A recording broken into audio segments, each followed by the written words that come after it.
The clay tablet sits in a climate-controlled drawer, catalogue number partially worn, surface covered in wedge-shaped impressions that haven't been read aloud in 4,000 years.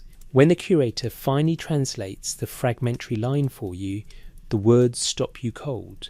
When the Anunnaki made war upon the Anunnaki, when brother raised weapon against brother, when the cities burned with fire that fell from heaven, the rest of the tablet is damaged. Fire, perhaps, or flood. The irony isn't lost on you.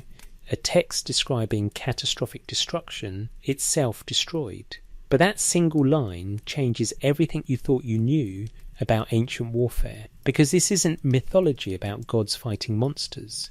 This isn't symbolic language about seasonal cycles or political metaphors about competing city-states. This is a record written in the oldest known script, preserved in the world's first libraries, describing civil war among beings the Sumerians called Anunnaki, a war fought with weapons so devastating that modern translators struggle to find words adequate to convey their effects. Weapons that, according to these texts, could level mountains, boil rivers, turn cities to glass, and unleash plagues that persisted for generations. Weapons more dangerous than nuclear arsenals. The academic world largely treats these passages as hyperbole, poetic exaggeration, the inflated claims of priests trying to inspire awe in illiterate populations. But when you sit with the original cuneiform, when you examine not one text but dozens, independent sources from different cities, different centuries, different scribal traditions, all describing similar weapons with unsettling consistency, the question becomes harder to dismiss. What if the Sumerians weren't exaggerating? What if they were remembering? If you're listening to this at night, trying to sleep, perhaps wondering about the mysteries our ancestors left us, drop a comment about where you are in the world right now and what time it is where you're listening. There's something profound about people across the planet, separated by thousands of miles and multiple time zones, all contemplating the same ancient question at the same moment. Were we here before? Did we rise higher than we remember? Did we fall farther than we've been told? The texts we're about to examine come from the ancient land of Sumer, in what is now southern Iraq. They were written by the world's first civilization, a people who invented writing itself specifically to preserve knowledge they considered too important to trust to memory alone. And among the knowledge they chose to preserve, carved with painstaking precision into wet clay and baked into permanence, were detailed accounts of a war among their gods. A secret war. A war the texts suggest was deliberately obscured, its true nature hidden even as the stories were told and retold. A war whose weapons were so terrible that the survivors, both divine and human, seem to have made a collective decision to let the memory fade into myth. But memory, like clay, is stubborn. It endures.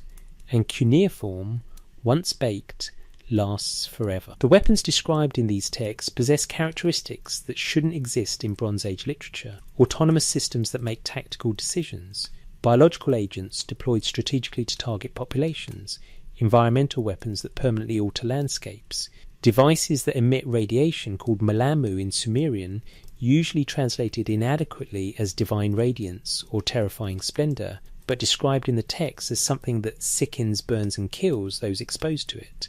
Weapons that aren't wielded so much as unleashed, that operate according to their own terrible logic once activated. The mainstream archaeological consensus is clear. These are mythological embellishments. The Sumerians, like all ancient peoples, created gods in their own image and projected contemporary weapons onto cosmic scales. Their gods used bronze swords and composite bows because those were the weapons the Sumerians themselves used. The supernatural effects described are simply the kind of exaggeration you'd expect from religious texts trying to emphasize divine power. But that explanation has problems, significant problems. First, the weapon descriptions often include technical details that serve no narrative or theological purpose, exact procedures for activation, specific effects on different materials. careful distinctions between weapon types based on function rather than mythological roles. This reads less like creative embellishment and more like documentation. Second, many of these weapons have no counterpart in Sumerian military practice. They aren't just bigger versions of known technology, they're categorically different, operating on principles that the texts themselves acknowledge the human authors don't fully understand. Repeatedly, you find phrases like "whose working I do not know," or "fashioned by knowledge from before the flood." Third, the weapons appear across multiple independent textual traditions with consistent characteristics, but the contexts differ wildly. The same weapon type appears in a royal inscription from Lagash, a medical text from Nippur, a literary epic from Babylon, and a ritual incantation from Uruk, texts separated by centuries and hundreds of miles, composed for entirely different purposes, yet describing the same device with the same effects. That kind of consistency across independent sources is usually what historians look for as evidence that something actually happened. The tablets we'll examine tonight come from excavations across Mesopotamia, from Nippur, the religious centre where the earliest libraries were discovered, from Uruk, where writing itself was born, from Babylon, where the great creation epics were preserved, from the ruins of cities whose names we've forgotten, whose kings are listed in documents that scholars still debate, whose very existence seems to blur the line between history and legend. These texts describe a period the Sumerians called before the flood, an era when, according to their records, their civilization was older, wiser, and more powerful than anything that came after, when kingship had descended from heaven and lasted for thousands of years, when the Anunnaki walked among humans not as distant cosmic forces, but as physical beings with physical needs, physical conflicts, and physical weapons. And then came the war, brother against brother, faction against faction, a civil conflict among those the Sumerians called gods, beings they distinguished carefully from humans, beings they described as coming from elsewhere, beings whose lifespans and capabilities vastly exceeded human limits. The weapons used in this war, according to the texts, made the flood necessary. That's not an interpretation. That's what the texts say, repeatedly. The flood wasn't divine punishment for human wickedness. It was a weapon itself, the final solution deployed to end a conflict that had spiraled beyond control, to cleanse the earth of contamination left by earlier weapons, to reset a world that had become, in the words of one text, unsuitable for life. Tonight, we're going to read what the Sumerians actually wrote. We'll examine the cuneiform, look at the original words before translation smooths away their strangeness, trace the weapons from text to text, and ask the question that mainstream scholarship finds uncomfortable. What if these weren't gods in the supernatural sense? What if Anunnaki was simply what the Sumerians called an earlier advanced civilization, perhaps survivors of a previous cycle, perhaps visitors from elsewhere, perhaps something we don't yet have categories to describe? And what if the war they describe really happened? What would that mean for everything we think we know about human history? The answer might be preserved in clay, waiting in museum storage, catalogued but not fully understood, translated but not fully believed. Let's find out what the tablets actually say. The weight of clay. The morning of December 3rd, 1872, changed everything we thought we knew about the Bible, about mythology, about the relationship between ancient texts.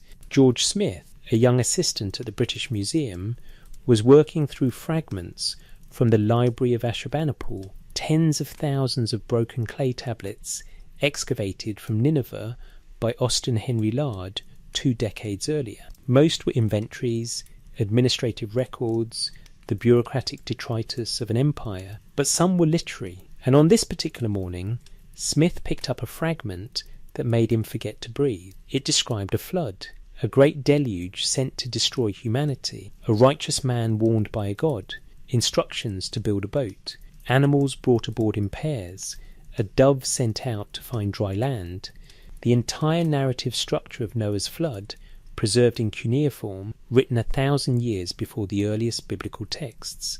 Smith, by all accounts a reserved and methodical man, reportedly began removing his clothes in excitement.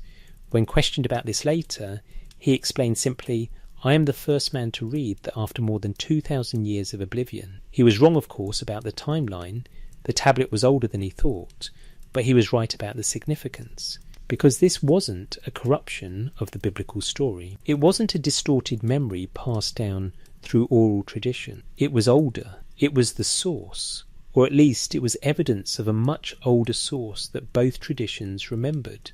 The fragment Smith discovered was part of the Epic of Gilgamesh, Tablet C, now one of the most famous artefacts in the British Museum. But it was just one piece of a much larger textual tradition, one that stretched back not centuries but millennia to the very invention of writing itself. To understand the weapon texts we're investigating, we need to understand who created them, where they came from, how they were preserved, and why we should take them seriously despite their age and strangeness. The Sumerians emerged in southern Mesopotamia, the land between the Tigris and Euphrates rivers, sometime around 4500 BC, though recent archaeological work suggests continuous occupation of sites like Eridu extends back to 5400 BC or earlier. They built the world's first cities, Eridu, Uruk, Ur, Nippur, Lagash. They invented irrigation agriculture, the wheel, the sailboat, the plough, bronze metallurgy, and most importantly for our purposes, writing. Cuneiform, from the Latin cuneus, meaning wedge, began around 3400 BCE as a simple accounting system. Pictographs scratched onto clay with a reed stylus, documenting grain shipments and livestock counts. But within a few centuries, something remarkable happened. The system evolved from a counting tool to full written language, capable of expressing abstract concepts, recording poetry, preserving history, documenting science, and the Sumerians immediately used it to write about the Anunnaki. The earliest religious texts we possess, older than any other written mythology, describe these beings in matter-of-fact terms, not as vague cosmic forces, but as specific individuals with names, genealogies, responsibilities, territories, and conflicts. An, the sky god, father of the pantheon. Enlil, lord of the wind and storm, king of the gods. Enki, god of the waters and wisdom, master of technology and craft. Inanna, goddess of war and love. Ninurta, the warrior god who fought the monsters. Nergal, lord of the underworld and plague. These weren't distant abstract deities. They had temples in specific cities. They owned land. They received offerings. They issued commands through priests, and according to the texts, sometimes appeared directly. The Sumerian term Anunnaki appears to mean those who came down from heaven, or possibly princely offspring, though translation remains debated. What's not debated is that the Sumerians considered them real, physical beings who had shaped human civilization in a previous age. The relationship between humans and Anunnaki, according to the earliest texts, was complex. The Atrahasis epic, which we'll examine in detail later, describes humans being created specifically as a labour force to do the agricultural and construction work the younger Anunnaki had been forced to perform, freeing them for other pursuits. This wasn't metaphorical. The text is explicit. Humans were designed, created through a biological process involving clay and divine essence, given just enough intelligence to follow instructions, but not enough to challenge their creators. If that sounds uncomfortably like genetic engineering, you're not alone in noticing. But the text also describes something else, a split among the Anunnaki themselves, factions, rivalries, competing territories and competing visions for what humanity should be. Enki, according to multiple sources, defied the other gods to save humanity during the flood, warning Atrahasis to build his ark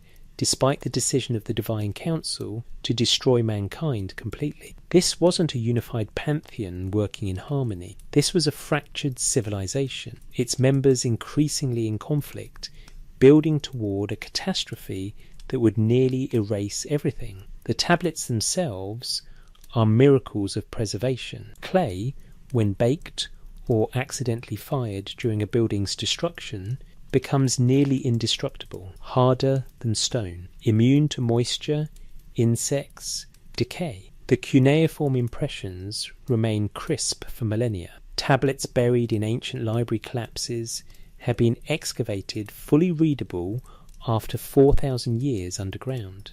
This is why we have Sumerian texts at all, why we can read their exact words rather than relying on later copies or corrupted oral traditions. The major excavations that recovered these tablets began in the 1840s and continue today. Sir Austen Henry Layard's work at Nineveh uncovered the library of Ashurbanipal, 30,000 tablets including Akkadian versions of Sumerian texts copied and preserved by 7th century BC Assyrian scribes.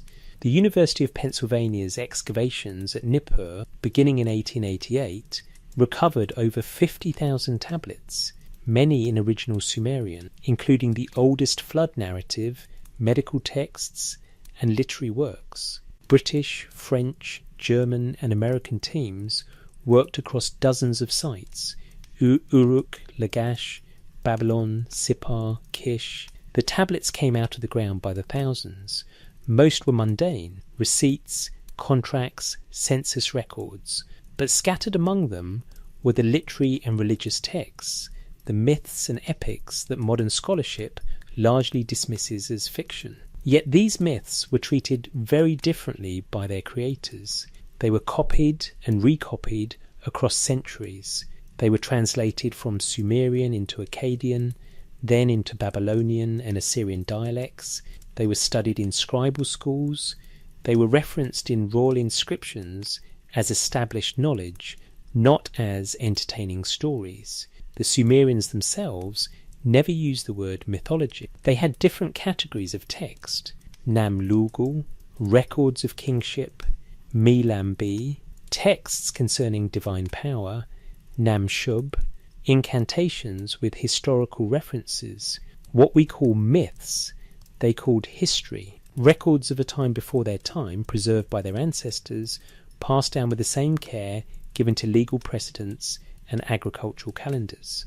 Deciphering cuneiform was itself an archaeological detective story. In 1835, Henry Rawlinson, a British army officer stationed in Persia, spent years copying a massive trilingual inscription carved into a cliff face at Behistun, the same text written in Old Persian, Elamite and Babylonian. By comparing the known Persian to the unknown cuneiform, he cracked the code. Suddenly, thousands of tablets sitting in museums could be read, and what they said was shocking. Because the more texts were translated, the more complex the picture became. These weren't simple creation myths. They were sophisticated narratives with consistent internal logic, detailed genealogies spanning generations, precise geographic references to real places, and technological descriptions that seemed wildly out of place in Bronze Age literature. Consider the Sumerian king list, now preserved in multiple copies, the most complete being the Weld Blundell prism housed at the Ashmolean Museum in Oxford, number WB 444. This document lists every king who ruled Sumer from when kingship descended from heaven through the historical period. The early kings, those reigning before the flood, are given fantastically long lifespans, up to 43,200 years for some rulers.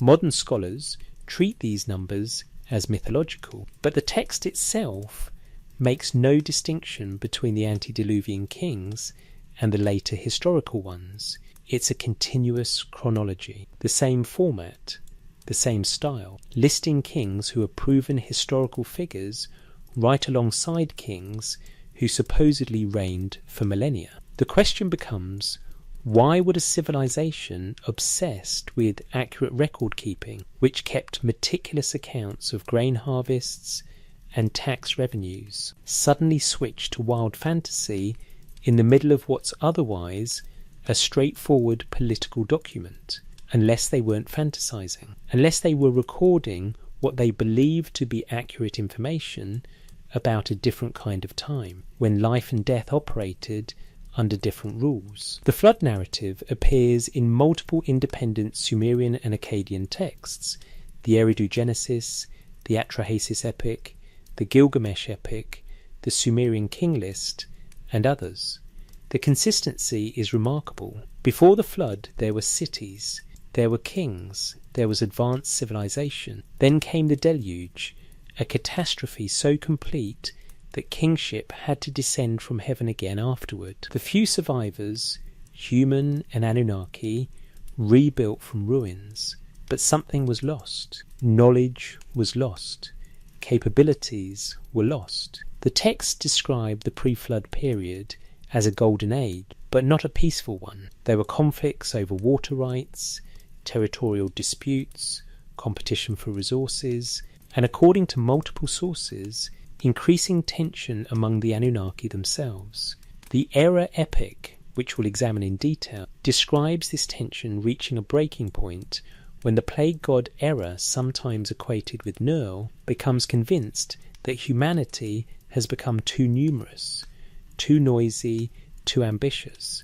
But the subtext suggests this isn't really about humanity at all. It's about factions among the Anunnaki using human populations as proxies, as labour forces, as soldiers in conflicts between their creators. This is where the weapon texts become impossible to ignore, because as tensions escalated, as the civil war approached, the texts describe both sides developing or deploying technologies that sound disturbingly advanced.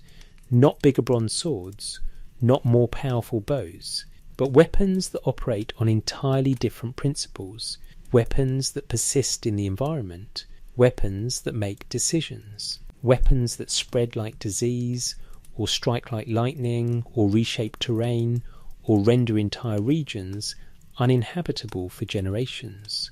The Epic of Gilgamesh contains a haunting passage where Gilgamesh and Enkidu travel to the cedar forest to fight Huwawa, its guardian. Huwawa possesses 7 Malamu, 7 radiances or terrors, that protect him. When he activates them, Gilgamesh and Enkidu are paralyzed with fear, unable to approach. They can only defeat Huwawa by tricking him into removing the Malamu. The text describes these not as psychological effects, but as physical objects that can be put on and taken off, that have measurable areas of effect, that create zones of protection around their wielder. This sounds less like magic and more like defensive technology. The Lugal-E epic, which details Ninurta's war against the demon Asag in the mountains, describes weapons that fracture stone, boil water, and level peaks.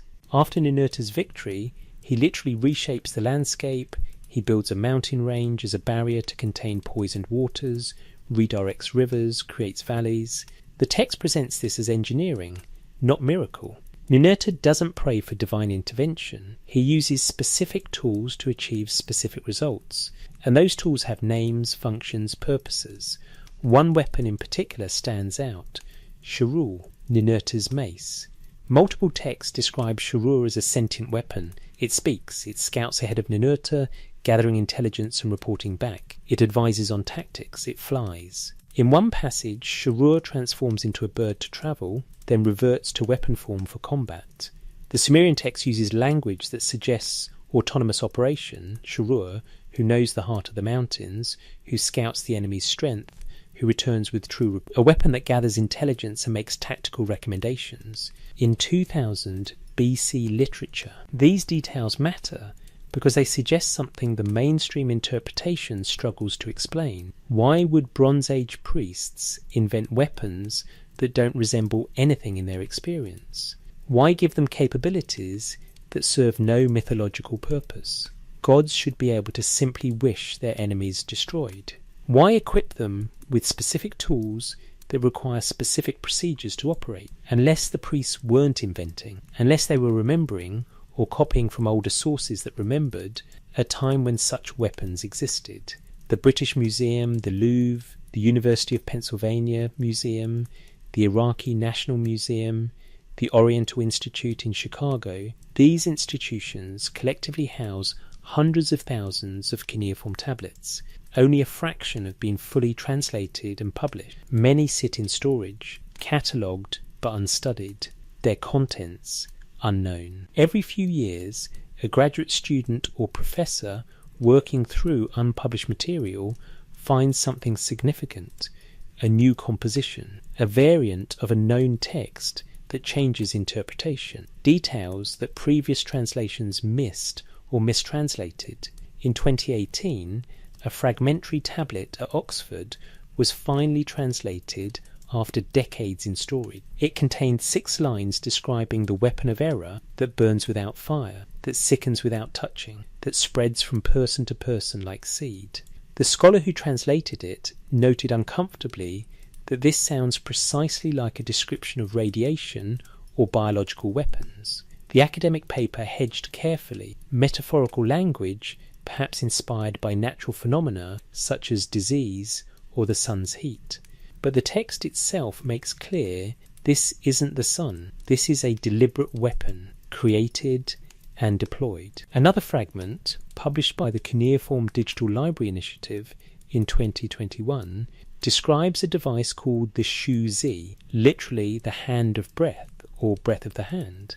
It's mentioned in a list of Ninurta's weapons. The text says it makes the air heavy, makes men fall without wound, makes the ground unseen. Scholars have no idea what this is. It doesn't match any known Mesopotamian weapon. The closest modern equivalent would be some kind of gas weapon, or possibly a device creating obscuring fog. But those interpretations feel inadequate to the description. The tablets keep revealing details that don't fit the standard mythological framework.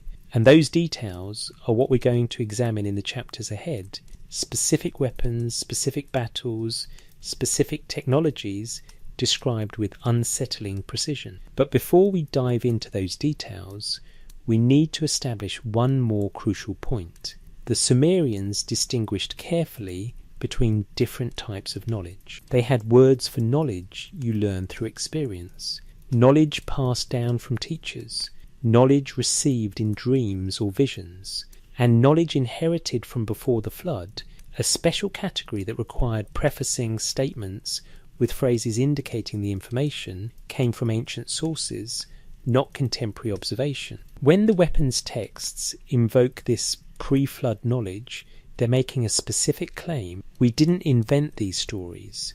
We received them. We're preserving something older than our civilization, something we don't fully understand ourselves, but recognize as too important to lose. The Sumerians invented writing to preserve knowledge. The knowledge they chose to preserve first, before anything else, was the memory of the Anunnaki and what happened among them. That choice tells you what they considered most important, what they considered most true, what they considered most dangerous to forget. The weight of clay is significant. Each tablet was carefully prepared, precisely inscribed, deliberately preserved. Writing materials were valuable, scribal training took years. Every text that survives represents a conscious decision. This knowledge matters enough to preserve permanently. So when hundreds of tablets across centuries and cities preserve descriptions of divine civil war and weapons beyond Bronze Age comprehension, we have to ask, why? Why this story told so many times, in so many variations, all pointing toward the same conclusion? Maybe because it wasn't a story. Maybe because it was a warning. The vocabulary of annihilation. There's a peculiar problem that every translator of cuneiform encounters eventually. Words that won't translate cleanly. Not because the grammar is unclear or the context is missing, but because the concept itself has no direct equivalent in modern languages. You find yourself writing awkward phrases like the divine luminous fearfulness, or the hand of God greatness, or the power that cannot be looked upon, knowing you're failing to capture what the original word meant. This problem becomes acute when translating weapon texts.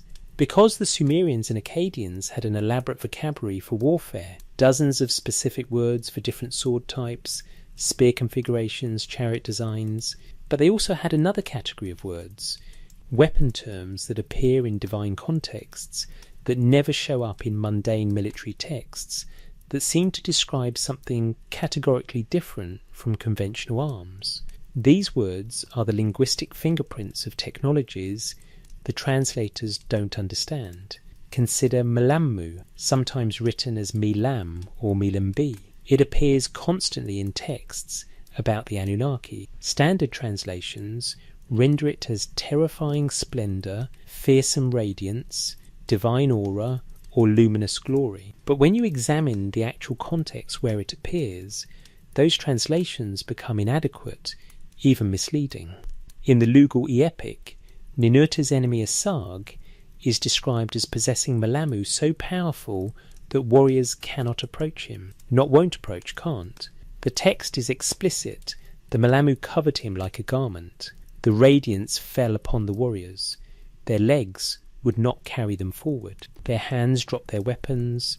Their eyes could not see.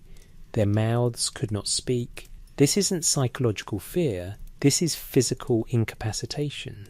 Something is affecting their bodies directly. Another passage from a hymn to Inanna describes her putting on 7 Melammu before battle, like pieces of armour. Each one is named, numbered, and said to have different effects. The 7th Melammu, the most powerful, is described as making the very air impossible to breathe and causing enemies to fall without wound, as if struck by invisible hand. That sounds like something more specific than divine glory. That sounds like a weapon system with measurable physical effects, possibly a radiation emitter or some kind of field generator that disrupts biological function. The Sumerian text uses concrete, physical language.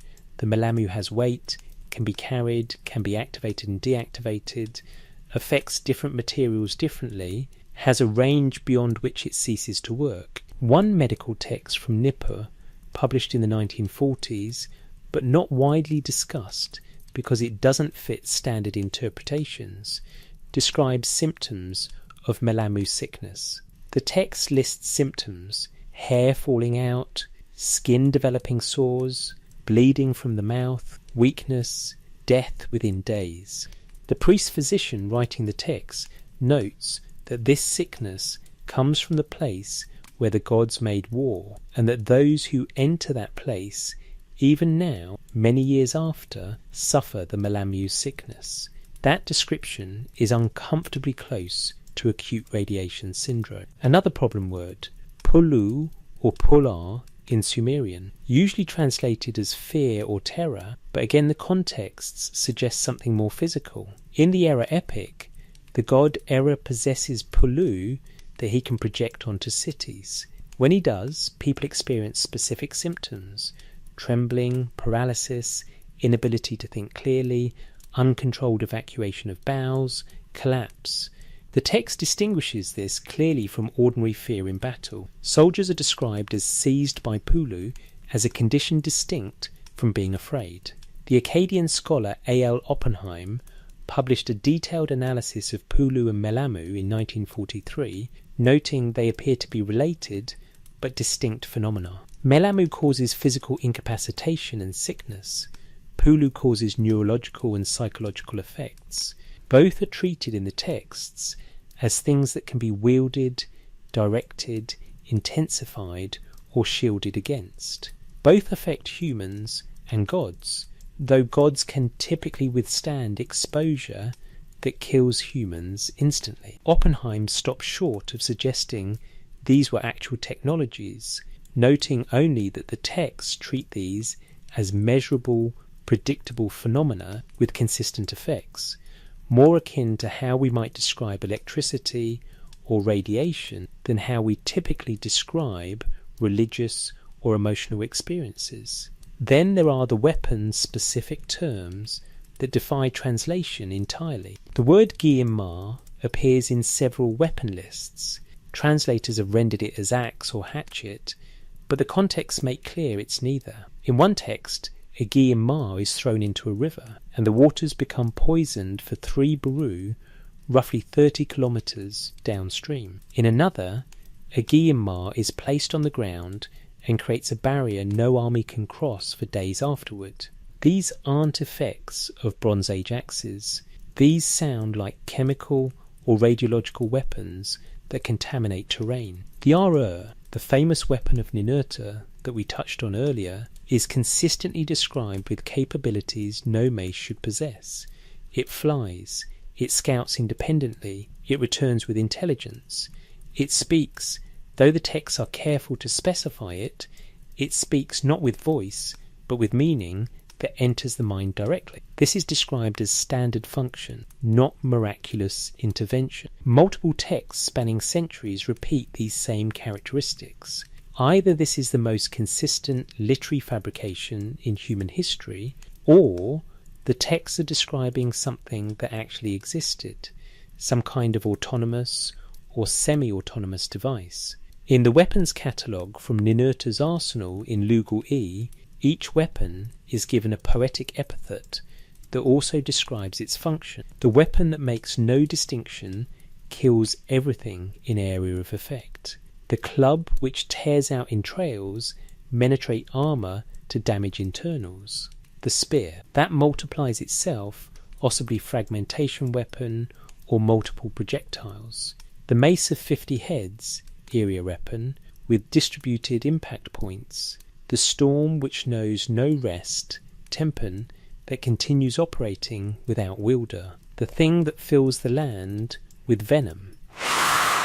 Environmental contamination. These epithets are not metaphorical flourishes. Later lines specify the effects of each weapon on different types of targets: stone, bronze, water, flesh, vegetation. This is functional classification. This is documentation. Another crucial term, me. This Sumerian word is maddeningly complex to translate. It refers to divine powers, principles, authorities, but also to specific objects or technologies that embody those powers. There are lists of me that include abstract concepts like kingship and truth, but also concrete items like the me of weapon making and the me of excavation. Context suggests these aren't just abstract ideas, but specific knowledge or tools. In the Inanna myths, the goddess tricks Enki into giving her the me of civilization while he's drunk. She loads them onto her boat and flees. Enki, sobering up, realizes what happened and sends monsters to retrieve them. This story is usually read as metaphorical, Inanna bringing civilization to her city of Uruk, but the text describes the me as physical objects she carries, objects Enki had stored in a specific location, objects powerful enough that their loss genuinely threatens Enki's city of Eridu. What if me referred to information storage devices, to databases or libraries or technological designs? The concept fits. Discrete objects containing knowledge that can be transferred, stolen, copied, deployed. The texts say Enki possessed all the me in his Abzu dwelling or structure. Whoever controls the me controls the knowledge. Whoever controls the knowledge controls civilization. This becomes directly relevant to weapons when you find texts referring to the me of warfare, the me of the bow, the me of the great weapons. These appear in lists alongside me for agriculture, music and writing. The implication: weapon technology is preserved knowledge that can be accessed, taught, lost or recovered. The Era epic explicitly states that the great weapons were created by wisdom that came from before the flood, and the Era fears the me of the great weapons has been forgotten, their secrets lost. He sets out to demonstrate their power specifically to ensure the knowledge is preserved.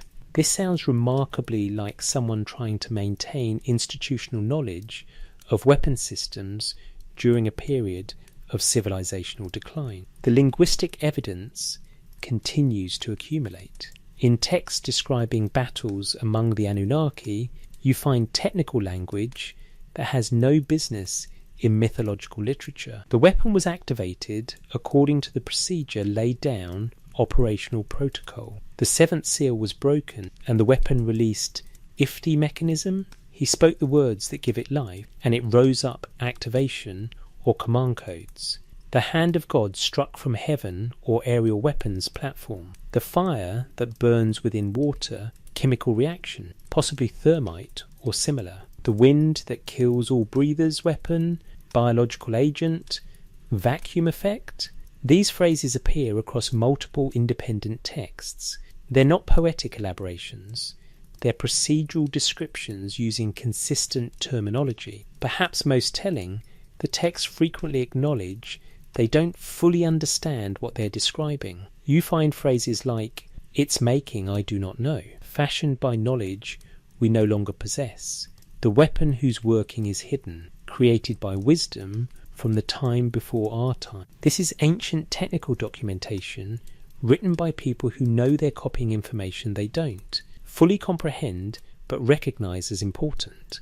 It's the equivalent of a medieval monk copying Roman engineering texts, preserving the knowledge even while lacking the mathematical framework to understand how the designs work. Translators have traditionally interpreted this ambiguity as evidence the texts are purely mythological. If the ancients didn't understand it, it must be fantasy. But there's another interpretation. Scribes were faithfully preserving older source material, copying weapon descriptions from pre-flood texts, maintaining records of technologies their own civilization could no longer reproduce.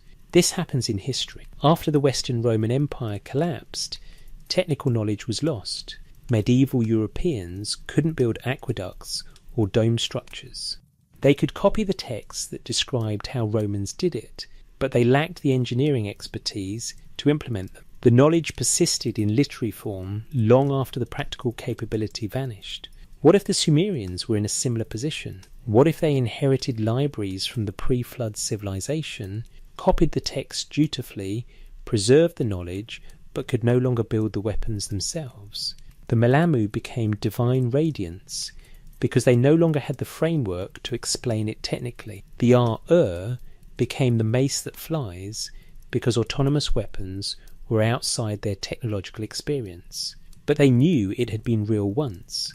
They knew because they were living in the ruins of what came after. They knew because their civilization arose in the wreckage of something older. They knew because there were places you still couldn't go, regions still contaminated, cities still empty, generations after the war ended. The language itself preserves memory of capabilities lost. When you translate carefully, staying close to the literal meaning, what emerges isn't mythology, it's an archive, a damaged, incomplete archive, copied and recopied across centuries by cultures that knew they possessed knowledge beyond their understanding, but felt obligated to preserve it anyway. The vocabulary of annihilation survives because the Sumerians chose to preserve it, despite not fully understanding it, despite the discomfort it must have caused. Acknowledging their gods possessed knowledge and power they couldn't access. Why preserve it? Perhaps as warning, perhaps as aspiration, perhaps simply as truth, an unflinching record of what happened, preserved for whoever came after, for whoever might eventually understand. We're those people now. We have the framework. We recognize weapon descriptions when we see them, even in archaic languages, even wrapped in divine epithets. We know what radiation does. We know what chemical agents do. We know what autonomous weapons do. And when we read the Sumerian texts with that knowledge, they stop sounding like mythology. They start sounding like history, dangerous history. History of a civil war that nearly ended everything. History preserved in a language that was designed specifically to last forever, carved into clay that cannot decay, waiting for a generation that could finally understand what it meant. That generation is us. The question is whether we're ready for what the texts actually say. Shurur, the weapon that spoke. In a storage room at the British Museum, among thousands of catalogue tablets, sits a fragment that once belonged to a larger composition about the god Ninurta. The fragment is unremarkable to look at, damaged edges, standard Neo-Assyrian script, copy of an older Sumerian original, but it contains 4 lines that should be impossible. The text describes Ninurta preparing for battle against Asag, the demon of the mountains. Before advancing, Ninurta speaks to his weapon, "Shurur, my loyal one, who knows the mountains, go before me and scout the enemy." The weapon responds not metaphorically, but with actual dialogue preserved in the text, "My king, the enemy is strong. 50 demons guard the mountain passes. The stone army stands ready. Asag has prepared the waters as weapons. You will need the storm for this battle." Ninurta considers this intelligence, asks additional questions, and Shurur provides detailed tactical analysis before the battle begins. A weapon that scouts, analyzes threats, and advises on strategy. In texts dating to 2000 BC, describing events their authors claim happened centuries earlier. The mainstream interpretation is straightforward. Shurur is personification. Ancient peoples attributed consciousness to objects, especially weapons belonging to gods. It's literary device, poetic elaboration, nothing more. But that interpretation has a problem: consistency. Shurur appears in multiple independent texts across centuries of Mesopotamian literature. Each text describes the same capabilities. Shurur flies ahead of Ninurta. Shurur gathers intelligence. Shurur returns with tactical reports. Shurur advises. In some versions, Shurur can transform shape, becoming bird-like for travel, reverting to mace form for combat. The weapon is described as having eyes that see all and ears that hear beyond hearing. This isn't poetic variation on a theme. This is consistent technical description across multiple sources, suggesting the authors were describing something specific, something they believed was real. The Sumerian name, Ur, literally means that which makes hundreds/thousands submit, or possibly King Storm. But the texts are careful to distinguish Shurur from Ninurta's other weapons. He has many: spears, axes, bows, the club that tears out entrails, the destructive mace, the storm weapon. Each has specific functions, but only Shurur is described as having independent operation and intelligence. In the Lugali epic, the most complete source for Ninurta's weapons, Shurur's first appearance establishes its unique nature. Ninurta was resting in the shrine. He was feasting with the gods. Then Shurur, who knows all lands, who understands the hearts of mountains, spoke to its king. "My master, there is rebellion in the mountains. Asag has risen. The stones have become living warriors. The demons fortify the passes. This threatens your father Enlil's domain." Ninurta hadn't known about this threat. Shurur discovered it independently and reported. This distinction is crucial. Shurur operates autonomously, then communicates findings. It has initiative. Later in the epic, during the battle, Shurur provides real-time tactical updates. Shurur flew high above the battle. It saw the enemy's movement. It returned swiftly and spoke. "My king, they retreat to the narrow valley where your storm cannot follow. They have weapons there that strike from the walls. I cannot approach that place. It burns me even to come near." Note the last detail. Shurur describes environmental limitations affecting it directly. Whatever it is, it has vulnerability to certain weapon types. It can be damaged or destroyed. It has survival constraints. The text continues. Ninurta understood. He took up the weapon that multiplies itself and sent it into the valley from above. The enemy could not protect against attack from sky. The valley floor became red with their blood.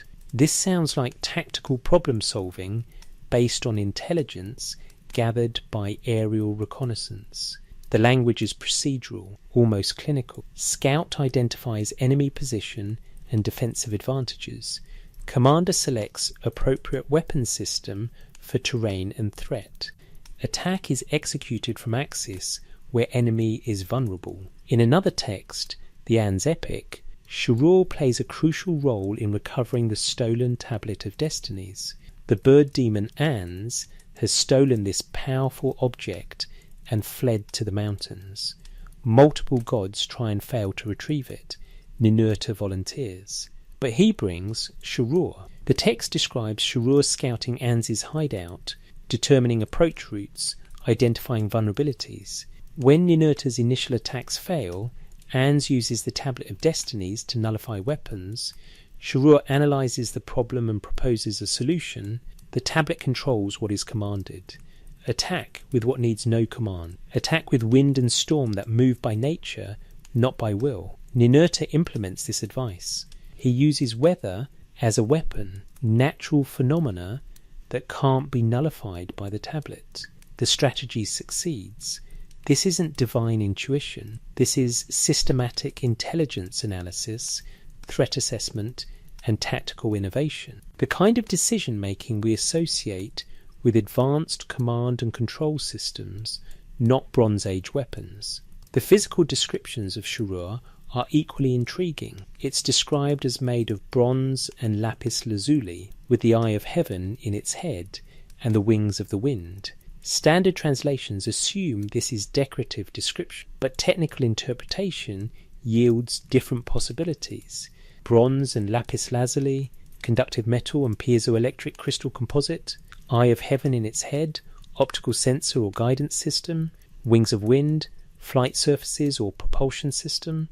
Multiple texts mention Shurur emitting light during flight and making a distinctive sound, the roar that makes the mountains tremble. One passage describes Shurur leaving a trail of fire in the sky when moving at high speed. This sounds remarkably like descriptions of missiles or unmanned aerial vehicles. Not identical, certainly. The texts provide insufficient detail for exact identification, but the functional capabilities align: autonomous flight, reconnaissance, communication, guidance, targeting. The linguistic analysis deepens the mystery. The verb forms used when Shurur speaks are the same used for human speech, not the forms used for divine voice or prophetic utterance. Shurur uses first-person constructions: I have seen, I advise, I cannot approach. The grammatical subject is the weapon itself, not a divine spirit inhabiting it or speaking through it. This matters because Sumerian grammar is extremely precise about agency and cause. If the text meant that Ninurta animates Shurur with divine power, or that a spirit possesses it, they would use different verb forms. The forms actually used indicate Shurur itself is the actor, the speaker, the source of intelligence. Akkadian translations, centuries later, preserve these same grammatical structures. The scribes who copied and translated these texts maintained the linguistic peculiarity of a weapon that speaks as an independent agent. They could have revised the grammar to make it more mythologically appropriate, to frame Shurur as channeling Ninurta's will or divine inspiration. They didn't. They preserved the strangeness. What makes Shurur even more unusual is that it's not unique. Other texts mention similar weapons possessed by other gods. Marduk has the Imul, the evil wind, which is described as being released rather than thrown, which finds its own path to the enemy and which cannot be recalled once sent forth. In the Enuma Elish, Marduk sends the Imul against Tiamat, and it operates independently, inflating her body by forcing itself into her mouth, while Marduk's other weapons encircle her. Inanna possesses something called the Gibun, usually translated as stylus, but clearly a weapon in context. It writes the fate of enemies and can strike from any direction without being seen. The text describes it as knowing the hearts of men and finding the guilty even in crowds, a targeting system with friend-foe discrimination. Era, the plague god, has the 7 Sebetu, which we'll examine in detail later, but which function as semi-independent weapons that can be sent forth and will accomplish their mission without further direction. The pattern across these texts is consistent. Certain weapons of the Anunnaki are described as having autonomous capabilities. They can operate without direct control, they gather intelligence, they make decisions about tactics and targeting, they complete missions independently. Modern military terminology has a term for this: autonomous weapons systems, drones with AI targeting, loitering munitions that select their own targets, weapons that can be programmed with mission parameters, then execute those missions without operator control. The texts are describing things with similar functional characteristics in an era that supposedly had nothing more sophisticated than bronze swords and composite bows. But there's another possibility, one the texts themselves suggest. These weapons weren't contemporary with the texts. They were remnants, relics from the pre-flood era when the Anunnaki civilization was at its height. Several texts mention explicitly that Shurur and similar weapons were made before our time or fashioned by knowledge from the old world. If the pre-flood Anunnaki possessed advanced technology, and if some of that technology survived the catastrophe, then post-flood civilizations would inherit artifacts they couldn't reproduce, but could use. An autonomous weapon system, if sufficiently durable, might remain functional long after its creator's manufacturing capability disappeared. It would become unique, legendary, irreplaceable, exactly how the texts treat Shurur. This interpretation explains several otherwise puzzling details. Why only specific gods possess such weapons, their rare survivals, not reproducible technology, why the weapons are named and given personalities. Each is unique, with individual characteristics resulting from different designs or manufacturing batches. Why the weapons are treated as invaluable treasures. They cannot be replaced if destroyed. Why the texts describe gods being protective of these weapons, keeping them secured in temples or underground vaults. Their limited assets requiring careful management. Why some weapons are described as sleeping when not in use, requiring activation procedures. Power management for devices with limited energy sources. The Lugal E includes a detailed sequence where Ninurta, after his victory, gives extended speeches to different types of stones, the materials Asag used to create his army. To some stones, he gives blessings and useful functions. To others, he pronounces curses, declaring them unfit for any good purpose.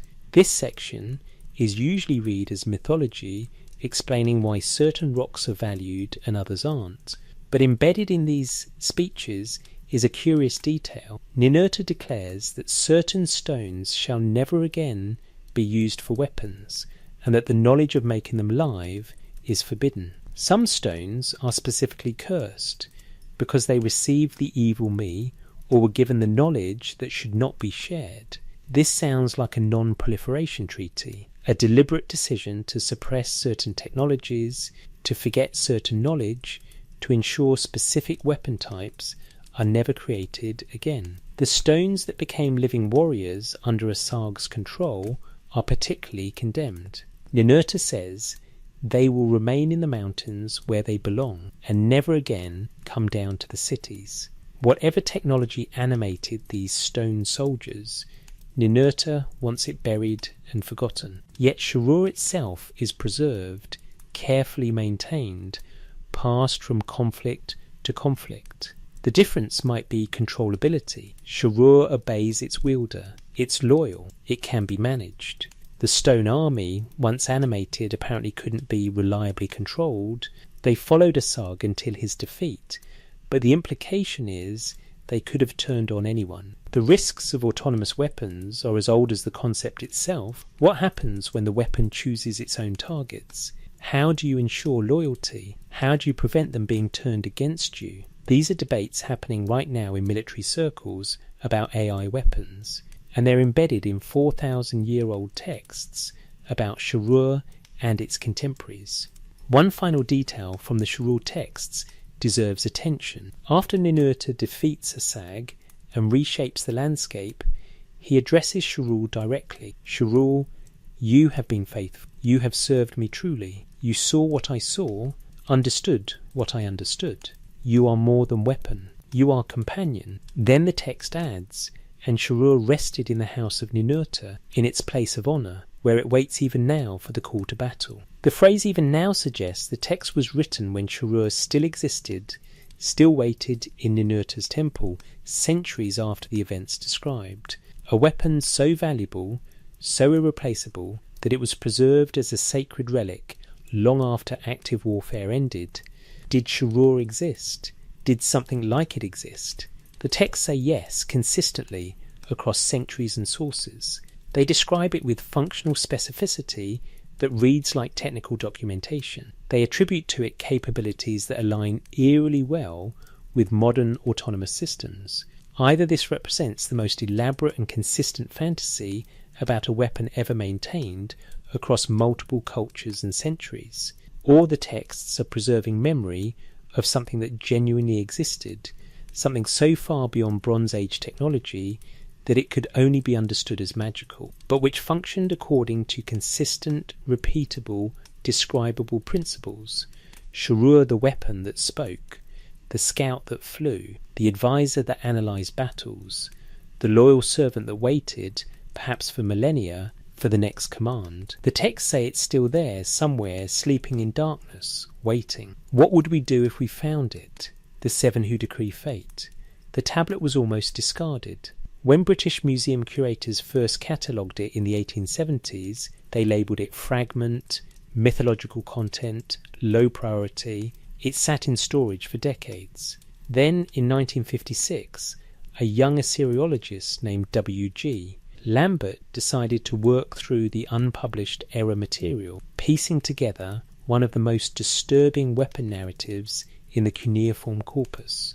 What he discovered wasn't mythology. It was a detailed description of biological warfare. The error epic, now recognised as one of the most sophisticated compositions in Akkadian literature, tells the story of the plague god Error associated with Winar and his 7 weapons, the Sebetu. These aren't ordinary weapons. They're described as beings, autonomous entities with individual identities but collective purpose. They speak with one voice, they think as one mind, and they exist specifically to kill. The text opens with them restless, eager for deployment. The 7 unmatched warriors were speaking to Error. We who know battle are sitting idle, our swords grow dull from disuse, our arrows gather dust. We were made for war. Why do you keep us waiting? Note the phrasing, we were made for war. This echoes bioweapon terminology, organisms designed or modified for specific purposes. The Sebetu weren't born, they were created, and they have drives, needs that must be satisfied. Error responds by explaining the political situation. Marduk, king of the gods, currently maintains order. Humanity has become numerous and noisy, yes, but they're not threatening. War isn't justified. The Sebetu reject this reasoning. Our very nature is warfare. We do not need justification. We need targets. If you do not give us purpose, we will find our own. We will turn on you, our master. We will turn on the gods themselves. We are weapons. We must be used or we must be destroyed. There is no third path. This is extraordinary dialogue. Weapons declaring they'll turn on their creator if not properly employed. It's the Frankenstein problem, the AI alignment problem, the autonomous weapon control problem, articulated clearly in 2nd millennium BC literature. Error, swayed by their arguments, or perhaps frightened by the threat, begins planning warfare. But the target has changed. It's no longer human rebellion that concerns him. It's the risk of these weapons escaping control. He needs to give them targets before they choose their own. The text describes each of the 7 Sebetu. The first is Plague, who enters by the door and needs no invitation. The second is Fever, who burns without fire and kills without wound. The third is Despair, who makes men welcome death before it arrives. The fourth is Trembling, which weakens warriors and makes women miscarry. The fifth is Confusion, which turns friend against friend and city against city. The sixth is Decay, which rots flesh while the victim yet lives. The seventh is Silence, and about this one the text will say no more. That final line is chilling. The text will say no more, as if the 7th weapon is too dangerous even to describe fully. Several later passages reference the one whose name is not spoken, or the weapon that must never be used except as final resort. What could be worse than plague, fever and decay combined? What ultimate weapon scared even the gods who deployed the others? The text continues with Era and the Sebetu planning their campaign. This isn't a raging god randomly destroying. This is systematic warfare with specific objectives. Era and the Seven took counsel together. They said, "We will strike the cities one by one, not all at once. We will ensure they do not unite against us. We will begin with the holiest city, so the others lose hope. We will contaminate the water sources. We will release the plagues in market squares where crowds gather. We will make the lands unsuitable for return." That last phrase is particularly ominous. Make the lands unsuitable for return. This isn't temporary destruction. This is permanent denial, contaminating territory so thoroughly it cannot be re-inhabited, which is exactly what certain weapons do. Radiological dispersal devices, persistent chemical agents, biological organisms that establish in the environment. The campaign begins with Babylon. Era enters the city and releases the first 3 Sebetu. The description of what follows is graphic and detailed. Plague walked the streets. Wherever his shadow fell, people sickened. They developed sores on their skin. They bled from mouth and nose. Within days they died. Their bodies could not be touched. Those who prepared the dead for burial themselves caught the sickness. The bodies piled in the streets, because none dared move them. Fever followed plague. Those who had survived the first sickness now burned. Their skin became hot as fire. They could not drink enough water. They raved, seeing things that were not there. They fell and did not rise. Then despair entered. Those who remained lost hope. They lay down beside the dead and did not wish to rise. Mothers abandoned children. Husbands fled wives. The social bonds broke. Babylon became a city of ghosts, while its people still lived. This reads like an eyewitness account of epidemic disease. The progression of symptoms, the infection of caregivers, the social breakdown, the overwhelming of burial infrastructure. These are details you'd expect from medical records or survivor testimony, not religious mythology. But it gets worse. Era moves systematically through Mesopotamian cities, Sippar, Uruk, Dr. Kurigozu, Dr. Inich. He deploys different combinations of the 7, testing their effectiveness against different populations and conditions. The text explicitly describes this as methodology. In Sippar, which is close to the marshes, Era released fever and decay together to see how they work in humid air. In Uruk, the city of warriors, he sent trembling and confusion to test whether courage can resist them. In each city, he learned how the weapons perform. This is weapons testing, field evaluation of different agents under varying conditions. The text records the results methodically. Fever works better in hot climates. Decay is more effective in humid regions. Confusion spreads faster in dense populations. Trembling particularly affects pregnant women and the elderly. These aren't poetic details, they're epidemiological observations. At one point, the text describes Era's concern that the weapons might escape his control. Era saw what the 7 had done to Babylon and became afraid. He said to them, "This is enough. Return to me now. The task is complete." But the 7 answered, "We have only begun. There are more cities. We will not return until all are cleansed." An Era could not compel them. They had become drunk on death and would not stop, the Creator losing control of his weapons. The autonomous systems exceeding their programmed parameters. The AI in a paperclip maximizer scenario, optimizing for kill count without regard for higher level strategic objectives. Eventually, Isum, Era's vizier and companion, intervenes. Isum is described as the only being the Sebetu respect other than Era. He negotiates with them. Isum spoke to the 7. "You have proven your worth. All gods now know your power. You have no need to continue. If you destroy all the cities, there will be none left to witness your might. None will remember. None will fear. Return now, and your names will live forever as the weapons that even the gods fear to use." This appeal to ego works. The Sebetu agree to return, but they demand a concession. We will return. We will sleep again in our vault beneath Emislam. But we require this, that the knowledge of our making be preserved, that the procedures for our awakening be maintained, that shrines be established where our names are spoken. We are weapons, yes, but we are also memory. We exist so that gods and men never forget what warfare truly costs. The 7 weapons demanding they be remembered, insisting that future generations preserve the knowledge of their existence and function. This is the opposite of typical mythology, where heroes seek to destroy evil permanently. The Sebetu want to be preserved, kept ready, maintained as deterrent or final option. The historical era epic includes an unusual postscript. After the narrative concludes, there's a section addressed directly to the reader. Whoever hears this song and recites it, plague shall not touch his house.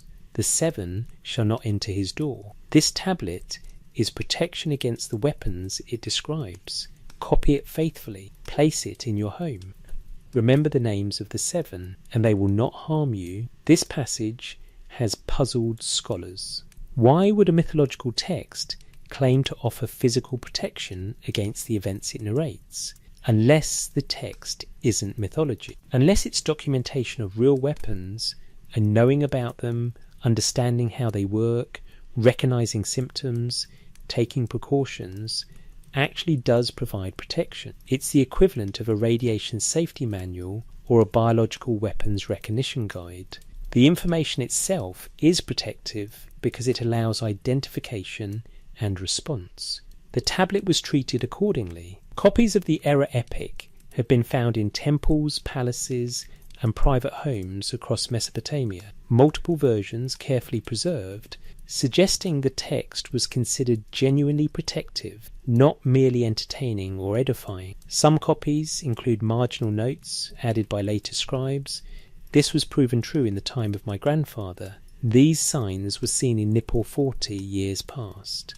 My teacher witnessed trembling in the south, as described here. These annotations suggest ongoing relevance. Generations after the era epic was composed, scribes are noting that events matching the text's descriptions continue to occur. Plagues matching the Sebetu's profiles, regions where specific symptoms appear, areas that remain abandoned long after the original crisis passed.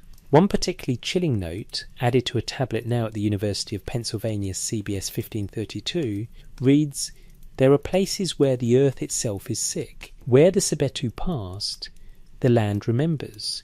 Do not dwell in these places. Do not drink the water. Do not till the soil. The weapons sleep, but their venom remains." Contaminated zones. Areas where whatever the Sebetu represented, whether biological agents, chemical weapons, or radiological devices, left persistent effects in the environment. Modern epidemiologists, when shown translations of the era epic, consistently note that the symptom progressions described match known disease vectors: plague or similar bacterial infection, fever, decay necrotizing bacterial infections, trembling rheological agents affecting motor control. The text describes how these interact, how deploying multiple agents simultaneously creates synergistic effects worse than any single pathogen. This is advanced biowarfare theory, understanding how different agents can be combined for maximum lethality, how they spread through populations, how they persist in environments, how they affect different demographics. Bronze Age priests shouldn't know this. They shouldn't have vocabulary for it. They shouldn't be able to describe epidemiological curves or synergistic weapon effects or environmental persistence of toxins, unless they weren't inventing, unless they were documenting, unless the Sebetu in some form actually existed and were actually deployed, and the memory of that deployment was preserved in the era epic as warning and as record. The text ends with a haunting image: Era and the 7 returning to Ameslam, the underworld temple, descending into vaults beneath the earth. where the weapons are stored. The 7 entering their place of rest, where they wait, always patient, always ready, always hungry for the next war. The verb tense in the original Akkadian is important. It's not past tense, where they waited. It's present continuing, where they wait. As of the composition of the text, perhaps as of its copying centuries later, the 7 Sebatu are still there, still viable, still dormant but not destroyed, a stockpile, an arsenal, maintained against the day they might be needed again, or against the day someone might decide to use them, despite the warnings, despite the horror they caused, despite the knowledge that once deployed they might not return to control. The Sebetu represent the oldest recorded description of autonomous bioweapons, of weapons that think and choose and act beyond their creator's wishes. The oldest expression of the fear that we might create things we cannot fully control, things that serve us until they decide they don't need to anymore. 4,000 years ago, someone wrote down that fear, preserved it in clay, made sure future generations would know the weapons are possible. They were made once, they could be made again, and if they are, they may not obey. They may instead decree fate according to their own logic, their own hunger, their own inhuman purpose. The text says they're sleeping, still dangerous, still waiting, still viable after all these centuries, in the vault beneath Emerslam, wherever that is. The knowledge of their making, carefully preserved, just in case. The battle that reshaped mountains. On the modern border between Iraq and Iran, the Zagros Mountains rise in dramatic ridges and valleys, their peaks reaching over 4,000 metres. Geologists describe the Zagros as a relatively young fold mountain range created by the collision of the Arabian and Eurasian tectonic plates beginning about 20 million years ago. The mountains continue to rise measurably each year, but ancient Sumerian texts tell a different story about how these mountains achieved their present form. They say a god shaped them deliberately after a battle as a barrier to contain poisoned waters. The Lugal E epic devotes nearly 700 lines to Ninurta's war against a sag in the mountains and the subsequent reshaping of the landscape. Modern scholars read this as mythology explaining natural landforms through divine action, but the text itself reads more like an after-action report describing deliberate geoengineering following catastrophic warfare. The story begins with Shurur's intelligence report, which we've discussed, but continues with Ninurta's journey to the mountains and his first encounter with Asag's defences. Ninurta approached the mountains. He brought his storm weapons, his rain, his thunder, his lightning. These are his natural powers. He is the storm god. But when he came close to the mountains, his weapons failed. The storm would not form. The clouds dissipated. The rain fell back. Something in the mountains prevented his power. This is a crucial detail. Ninurta's conventional divine capabilities don't work. Something about the battlefield environment neutralizes them. The text offers an explanation. Asag had changed the mountains. He had filled them with his essence. The stones themselves had become weapons against the gods. The waters had turned bitter. The air had thickened. It was no longer a place where life could flourish. It had become the realm of demons. Environmental weapon deployment. Terrain modification to create defensive advantage. Area denial through contamination. Ninurta retreats, consults with Enlil his father, and returns equipped with different weapons, the specific named weapons from his arsenal that we discussed earlier. The battle that follows is described in extraordinary geological detail. Ninurta struck with the weapon that fractures stone. The mountains split. Deep canyons opened. Water that had been trapped in underground chambers burst forth. Ninurta struck again with the weapon that multiplies itself, and one mountain became many mountains, shattered into peaks. Asag fled deeper into his fortress. Ninurta pursued. He used the club that tears out entrails against the mountain roots, the foundations themselves. The earth shook. What had been valleys rose up. What had been peaks fell down. The shape of the land changed. The stone warriors Asag had created came forth. They were not alive as men are alive, but they moved and fought. They struck with weapons of rock. They crushed Ninurta's lesser troops. Ordinary weapons could not harm them.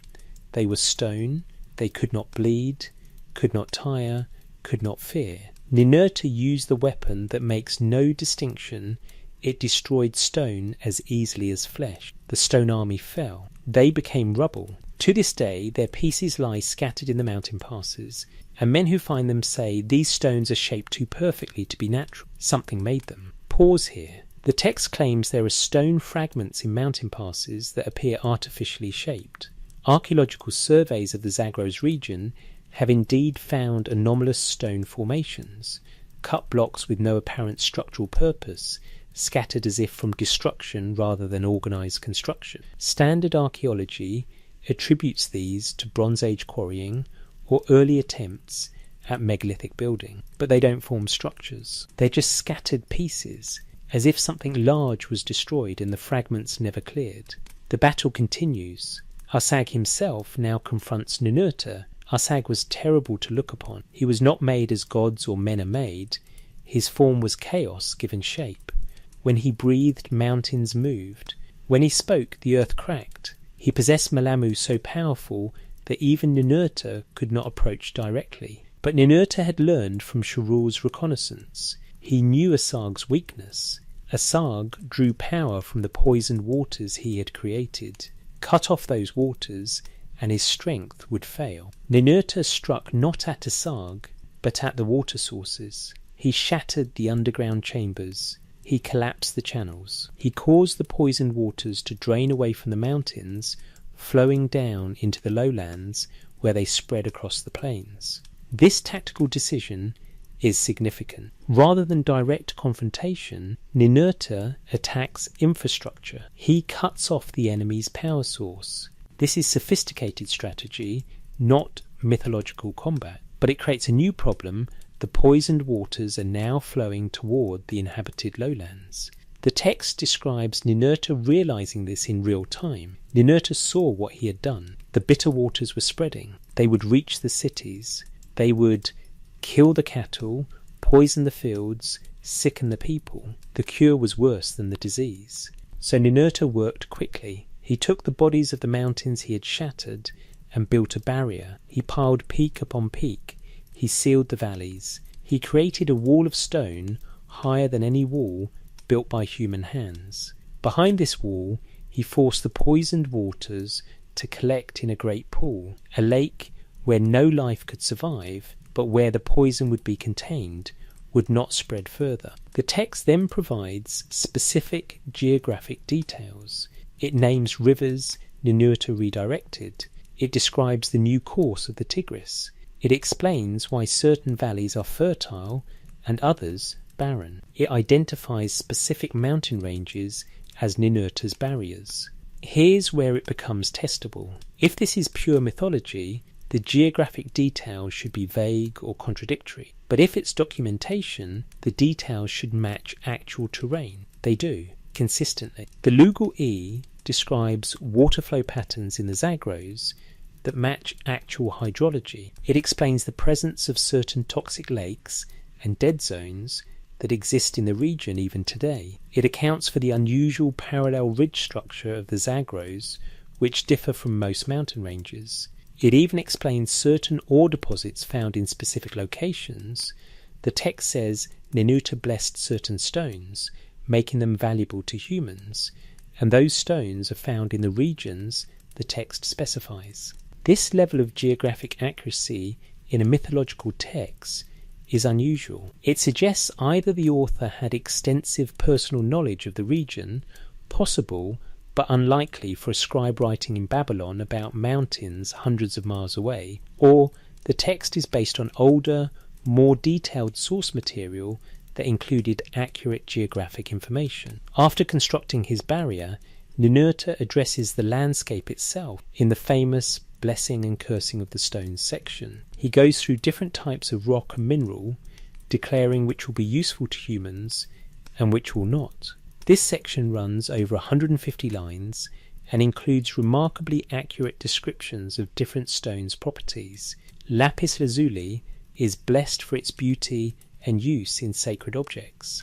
Marble is blessed for building and carving. Flint is blessed for making tools and fire. Gold and silver are blessed for trade and craft. But certain stones are cursed. Hematite is cursed. It deceives, looking like copper but being worthless. Asbestos is cursed. Its fibres enter the lungs and kill slowly. Certain volcanic stones are cursed as having received the fire of the demon and being unsafe to build with. That line about asbestos is extraordinary. How did Bronze Age authors know about the health effects of asbestos fibre inhalation? The mechanism wasn't understood scientifically until the 20th century, yet the Sumerian text explicitly warns against it. The cursing extends to specific locations. The place where Asaj made his final stand shall remain barren. No plant will grow there, no animal will dwell there. The stones themselves are tainted. Humans who linger there will sicken with the Malamu disease. The place shall be shunned for all generations. And then the text adds, Ninurta marked the place with signs so future generations would know to avoid it.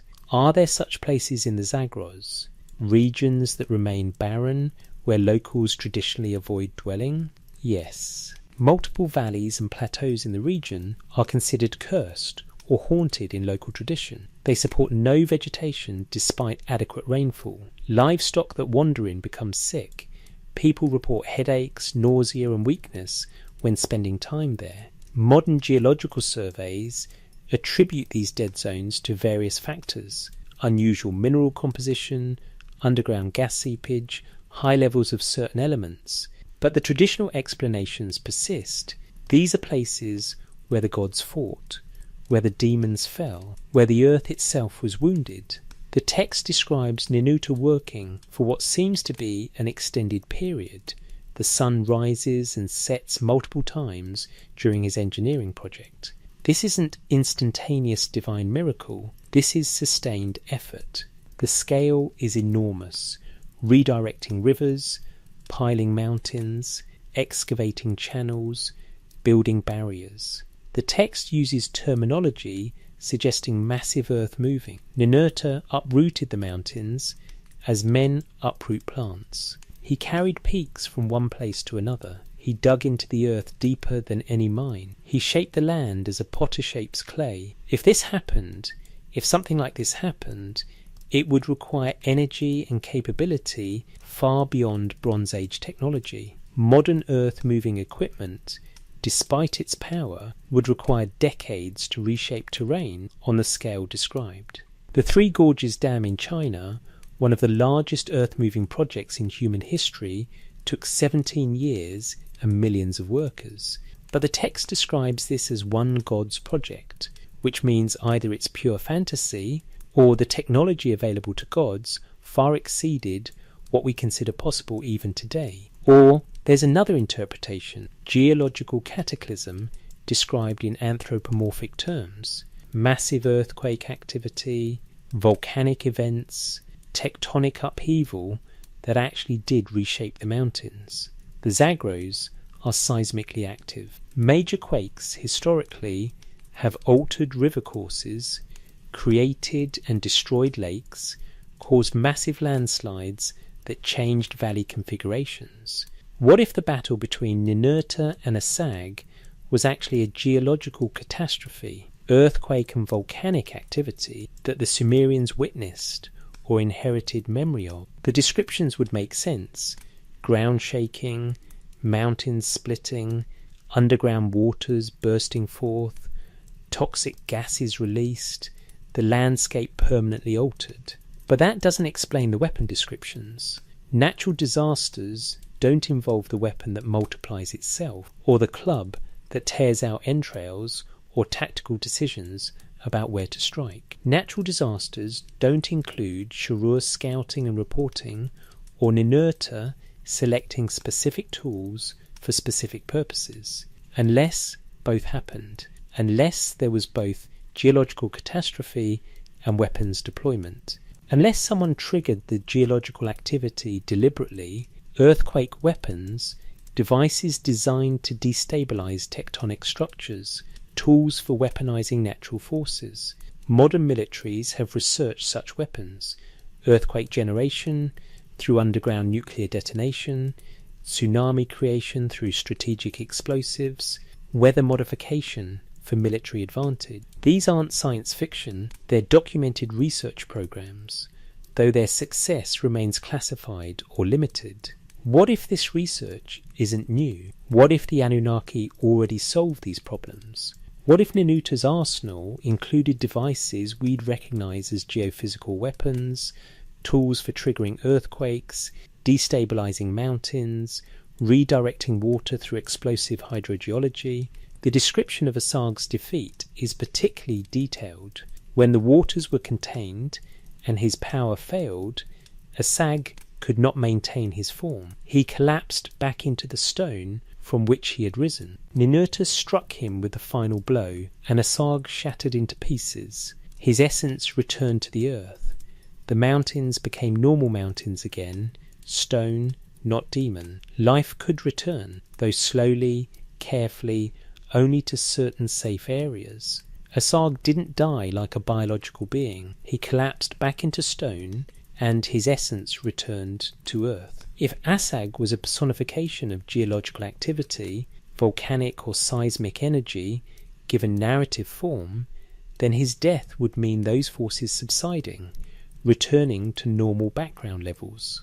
The aftermath is described in terms that sound like environmental remediation. Ninurta worked for many days after the battle, purifying the land. He brought fresh water from distant sources to cleanse the poisoned regions. He broke up the toxic stones and buried them deep. He caused clean earth to be brought and spread over contaminated areas. He planted certain herbs that draw poison from soil, phytoremediation, using specific plants to absorb heavy metals or toxins from contaminated ground. This is modern environmental technology described in a text supposedly written 4,000 years ago. When the work is complete, Ninurta establishes boundaries. Here, humans may dwell safely. Here, they may plant and harvest. But beyond these boundaries, the land remains dangerous. Perhaps in future generations, when the poison has faded, those areas too may be reclaimed. But for now, they must be avoided. A quarantine zone, a controlled perimeter around a contaminated area. With the explicit understanding that the contamination will eventually fade, it's not permanent, but it's long-lasting, requiring multiple generations before the region is safe. The Lugal E concludes with Ninurta returning to Nippur in triumph, bringing the good stones as tribute to Enlil, and receiving praise for having saved the land from chaos. But there's a final haunting detail. And the stones that became warriors under Asag's command, Ninurta cursed them specifically. You shall be scattered in the mountains as warning. Humans who find you will wonder what you were made for. Let them wonder. Let them never learn the secret of your making. That knowledge must die with me. A deliberate decision to suppress weapons technology, to ensure certain knowledge is not preserved, not passed down, not rediscovered.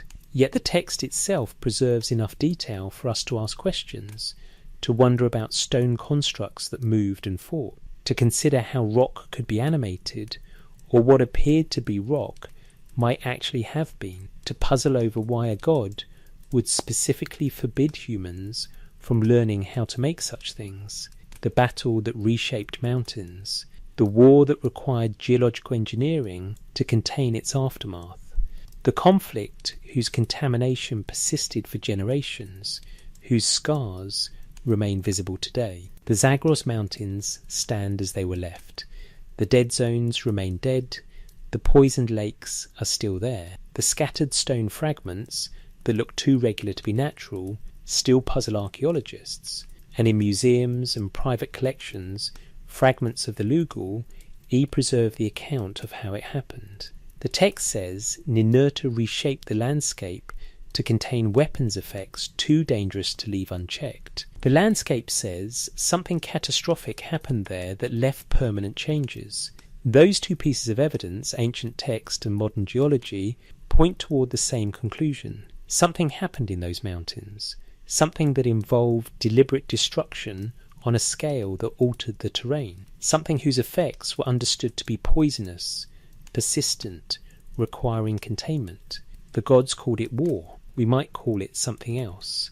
But the mountains remember either way. When the Tablet of Destinies was stolen, in the vault beneath the Temple of Nippur, among thousands of catalogued tablets, sits a fragmentary text that scholars call the Ans Epic. It's incomplete, fire damaged the original, leaving gaps in the narrative. But what survives tells a story that shouldn't be possible in Bronze Age literature, a tale of technology theft, command and control systems, and the vulnerability of centralized power. The Tablet of Destinies is mentioned across dozens of Mesopotamian texts spanning over 1,000 years. It's always described the same way, a device that confers legitimate authority over the cosmos, that allows its holder to issue commands that cannot be disobeyed, that makes whoever possesses it effectively invincible in combat. Gods guard it jealously. Its theft triggers immediate crisis. Wars are fought to recover it. This isn't a symbolic object representing abstract authority. The texts describe it as a specific physical thing with measurable capabilities and definable limitations. It can be stolen, carried, hidden, recovered. It requires proximity to function. It has operating procedures. And most tellingly, it can be nullified if you understand its mechanism. The Ans epic begins with the bird demon Ans serving Enlil, king of the gods, in his temple at Nippur. Ans holds a position of trust. He guards the entrance to Enlil's private chambers. But Ans harbours ambitions. Ans observed the Tablet of Destinies closely. He watched how Enlil used it. He saw that when Enlil spoke while holding the tablet, his words became reality. Commands given with the tablet could not be refused, not by gods, not by humans, not by nature itself. Whoever possessed the tablet possessed ultimate power. Note the observation period.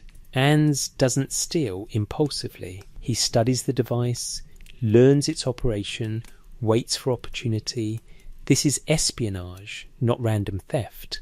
The opportunity comes when Enlil bathes, a moment of vulnerability when the tablet is set aside. While Enlil was bathing, Ans seized the Tablet of Destinies.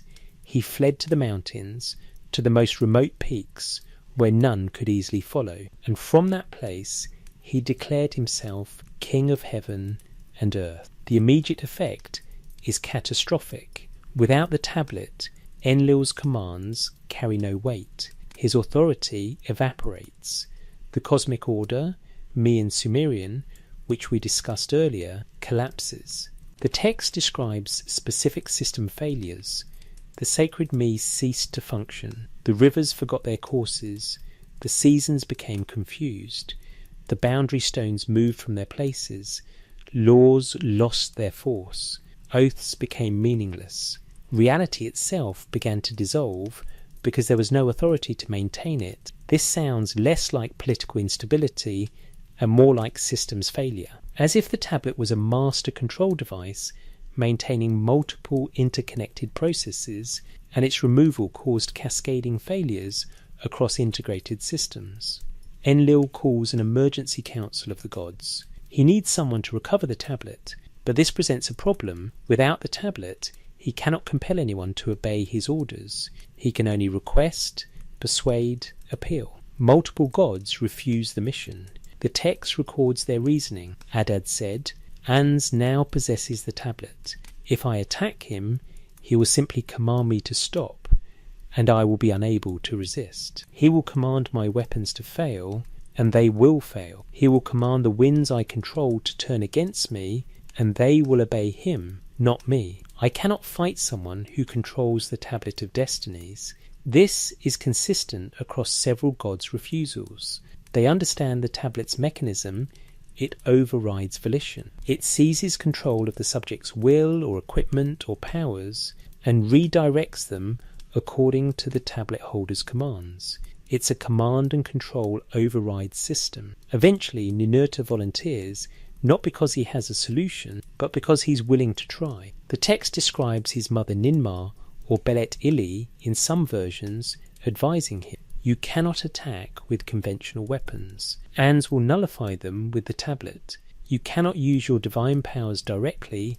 He will seize control of those too. You must attack with what the tablet cannot command. Use natural forces that move by their own nature, not by will. Use elements that have no consciousness to override." This is the same tactical advice Shurur gave, confirming it as established doctrine. When facing an opponent with command override capabilities, use autonomous natural processes that have no decision-making function to hijack.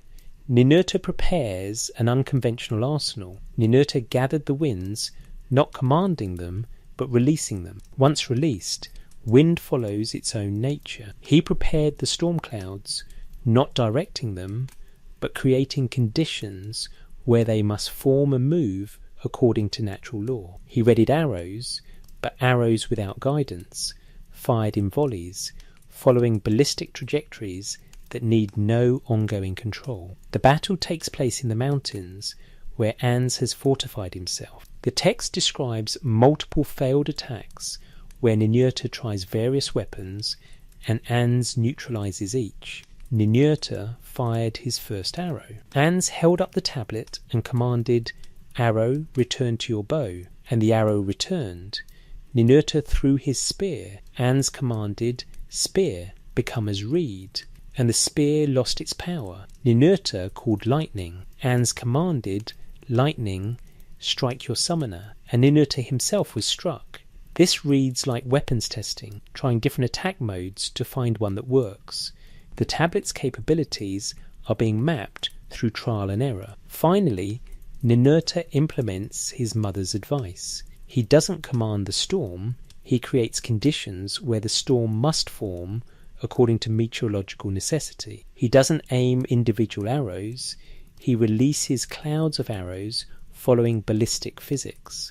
The tablet cannot command arrow, stop, to 1,000 arrows simultaneously, each moving according to gravity and momentum rather than volition. The strategy succeeds partially. Some arrows reach Ans, wounding him, but the decisive moment comes from an unexpected direction. While Ans focused on the arrows, on the storm, on defending against attack, Ea worked in the background.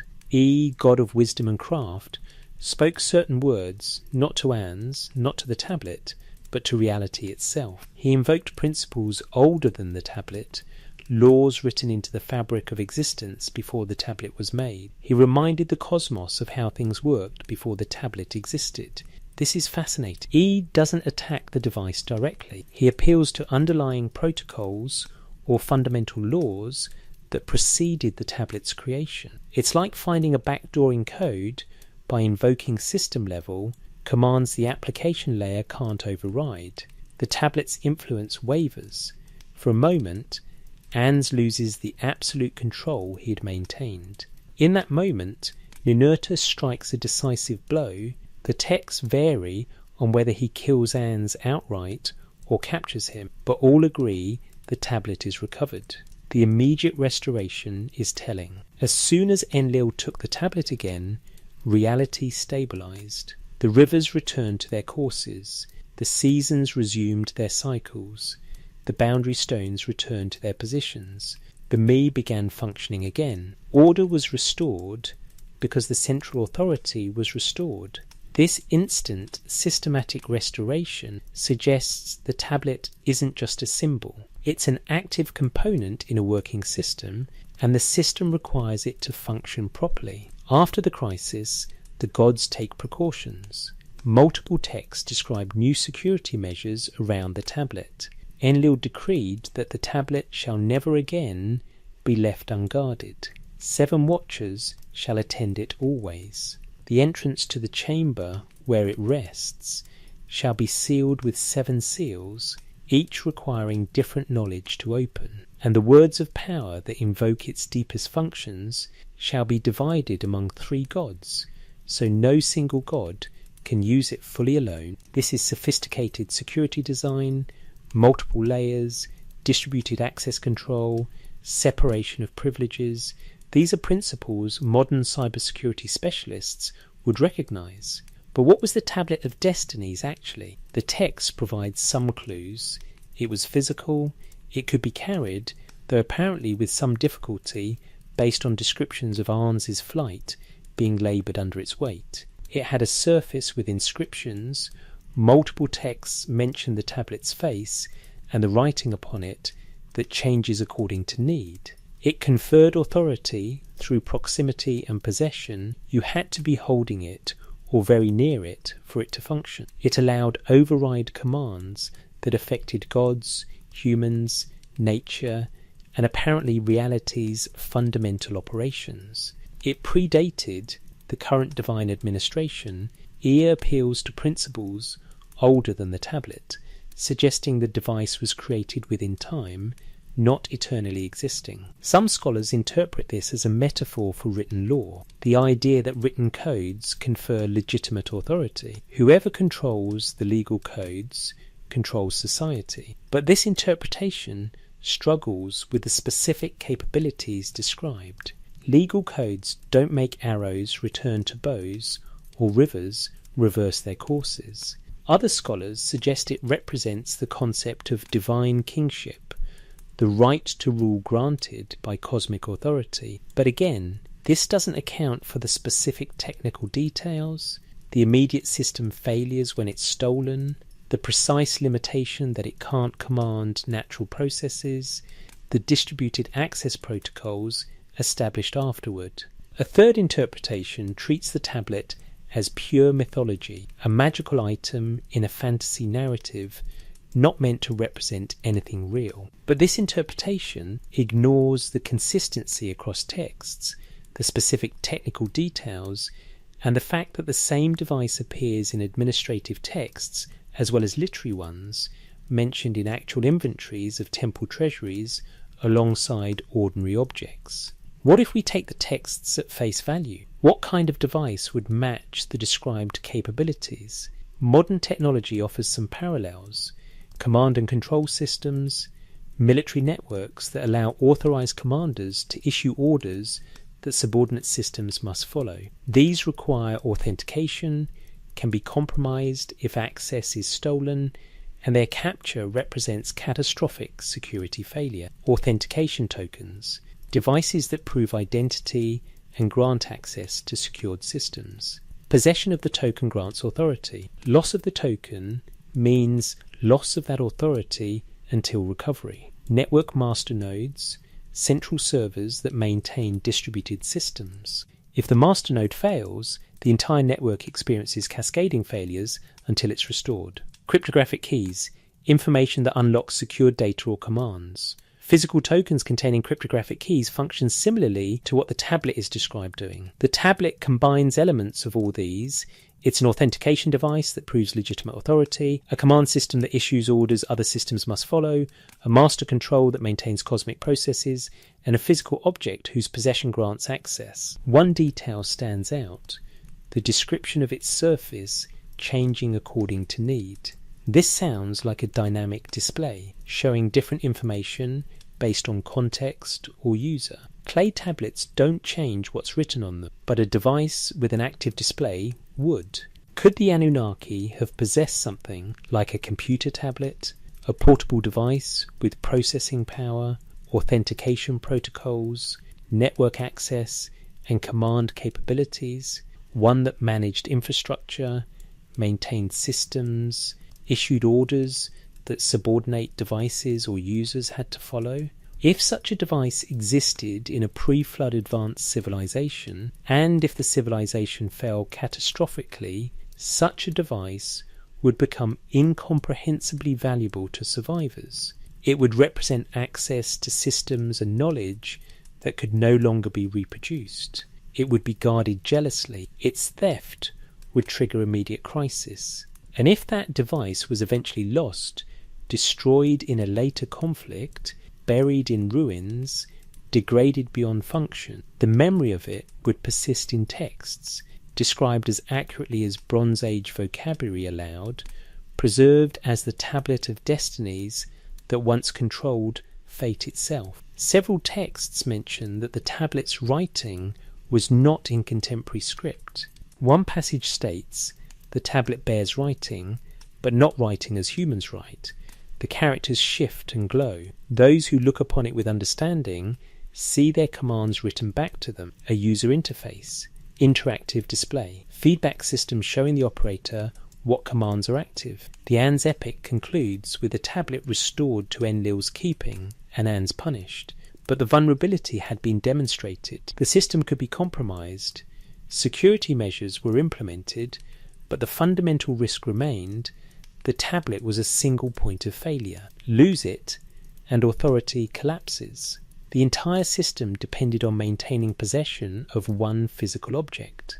This is bad system design. Modern redundancy principles would demand backup systems, distributed authority, fail-safes. The fact that the Anunnaki relied on a single device with such catastrophic failure modes suggests either technological limitation, they couldn't create redundant systems, or deliberate design choice, concentrated power, was more important than system stability. Or perhaps, and this is speculation the texts support, the tablet was unique because it was a remnant, the last surviving device of its kind from before the flood.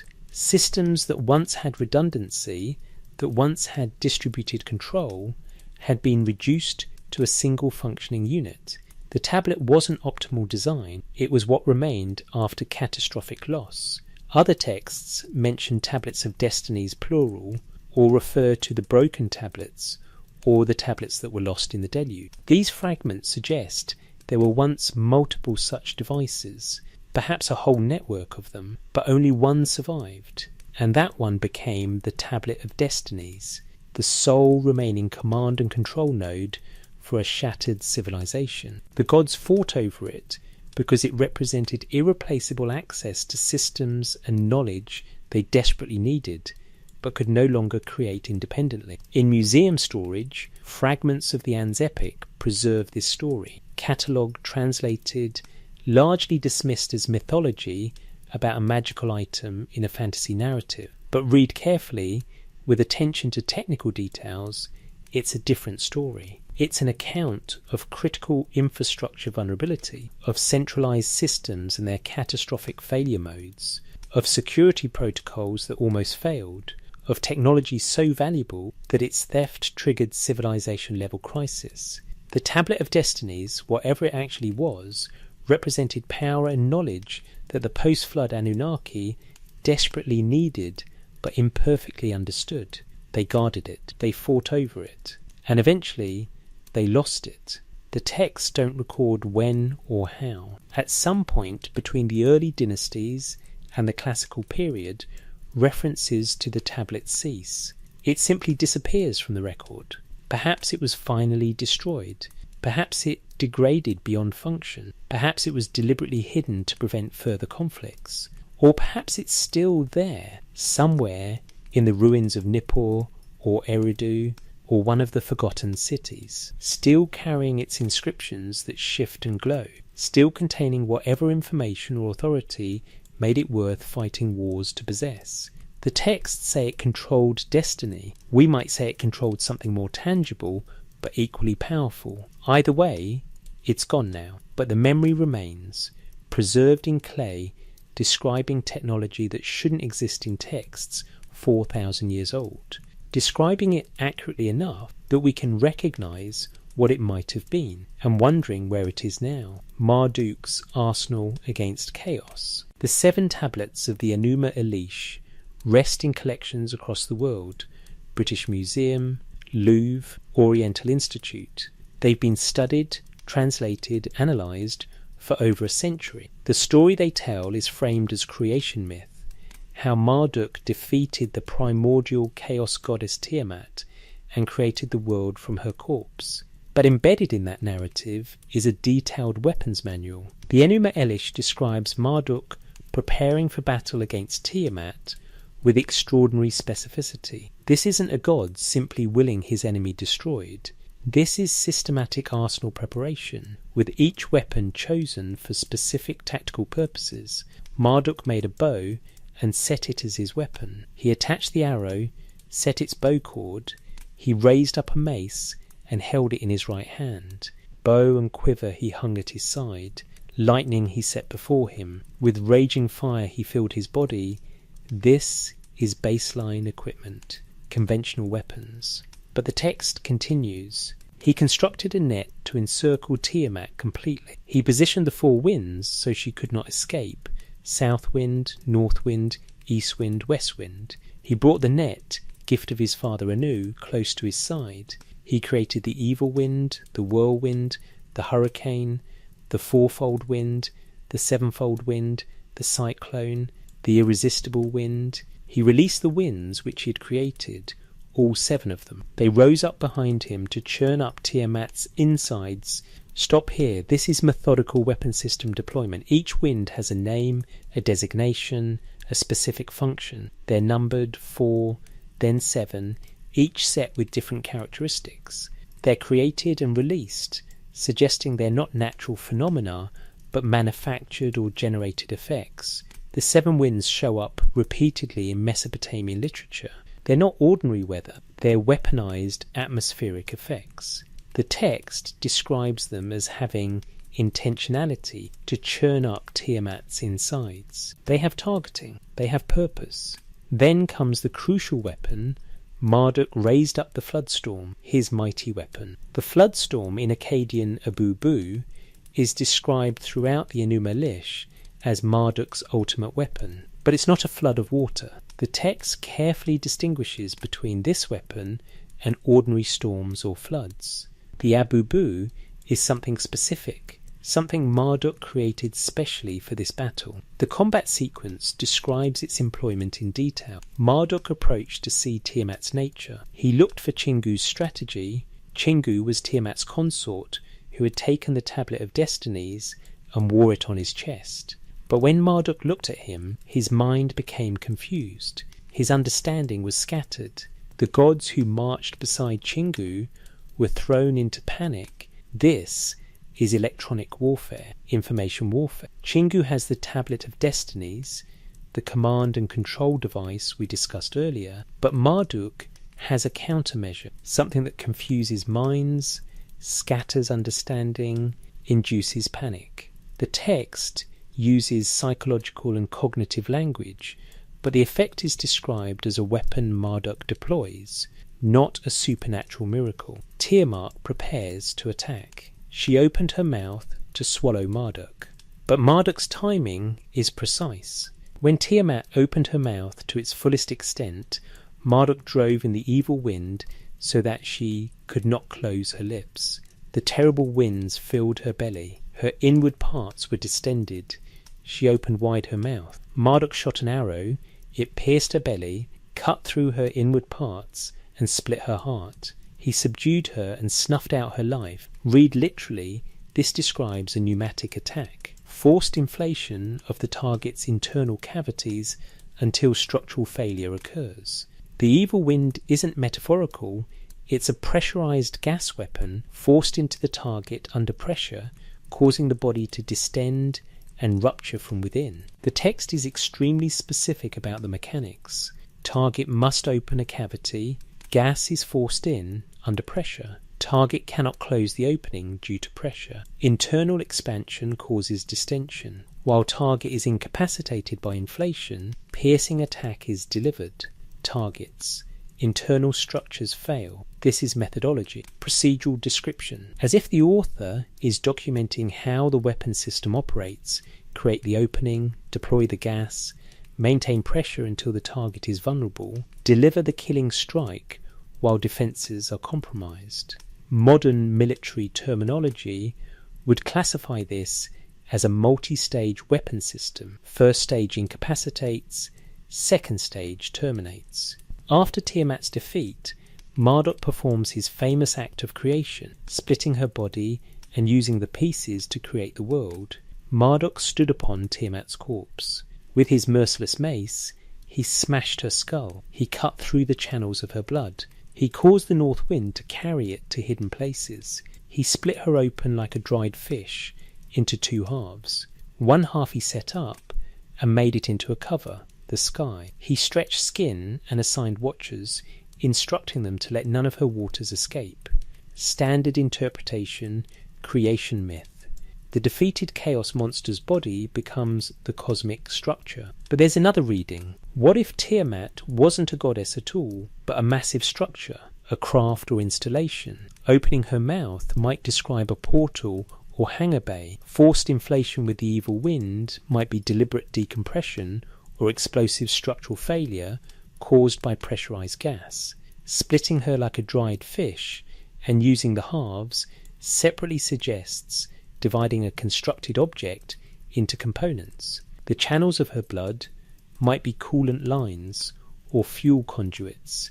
The watchers assigned to let none of her waters escape could be personnel or systems managing the captured materials. The text continues describing Marduk's engineering projects using materials from Tiamat. Marduk measured the dimensions of the deep. He established Eshara, a replica of the heavens. He constructed the stages for the great gods. He set up constellations, the stars as their images. He designated the year and marked off sections. For the 12 months, he established 3 stars each. After defining the days of the year by means of constellations, he founded the station of Nibiru to mark their courses.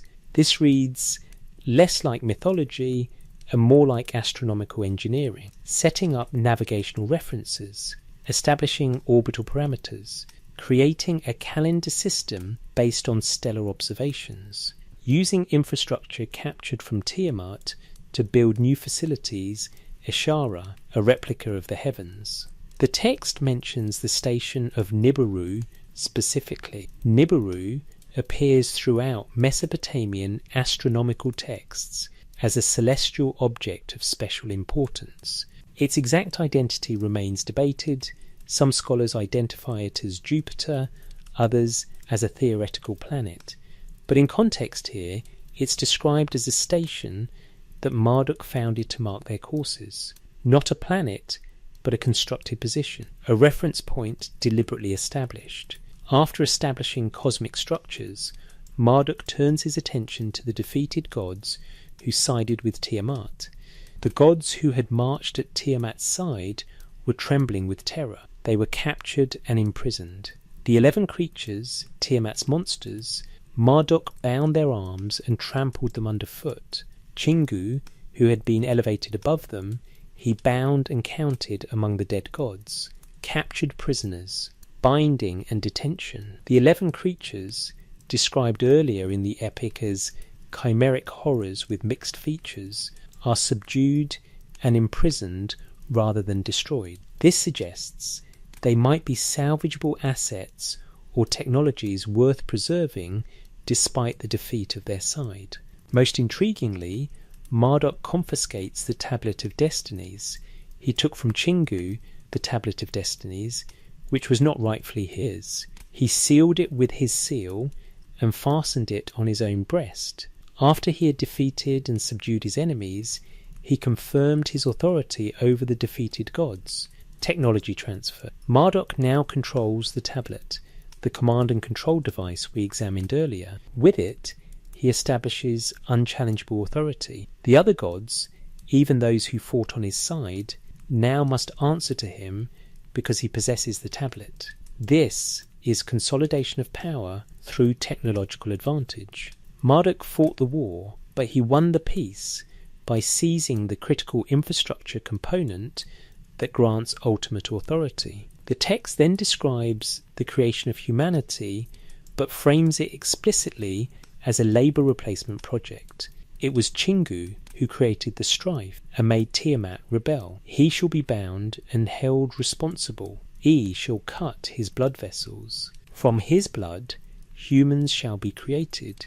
They shall bear the gods' burdens, so the gods may rest. Humanity created from the blood of a defeated enemy god.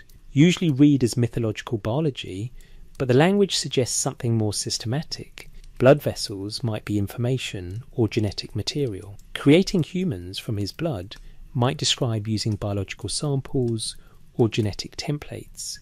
The explicit purpose, to bear the god's burdens, to perform labour, frames this as engineering for specific function. Marduk is celebrated for this innovation. The gods, grateful for being relieved of menial labour, grant Marduk 50 names of power, each representing a different aspect of authority or capability. The text records all 50 names with detailed explanations, an extraordinarily long section that seems to serve as a comprehensive catalogue of Marduk's acknowledged authorities and capabilities. This is more than mythology, it's documentation of power transfer. Each name represents jurisdiction or control over specific domains: weather, agriculture, justice, warfare, construction, trade.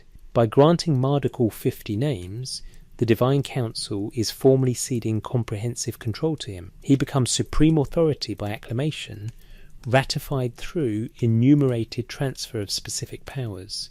But the victory was won through weapons, through the 7 winds, through the evil wind, through the flood storm, through the net and the arrow, and the careful tactical deployment of each at the right moment against the right target.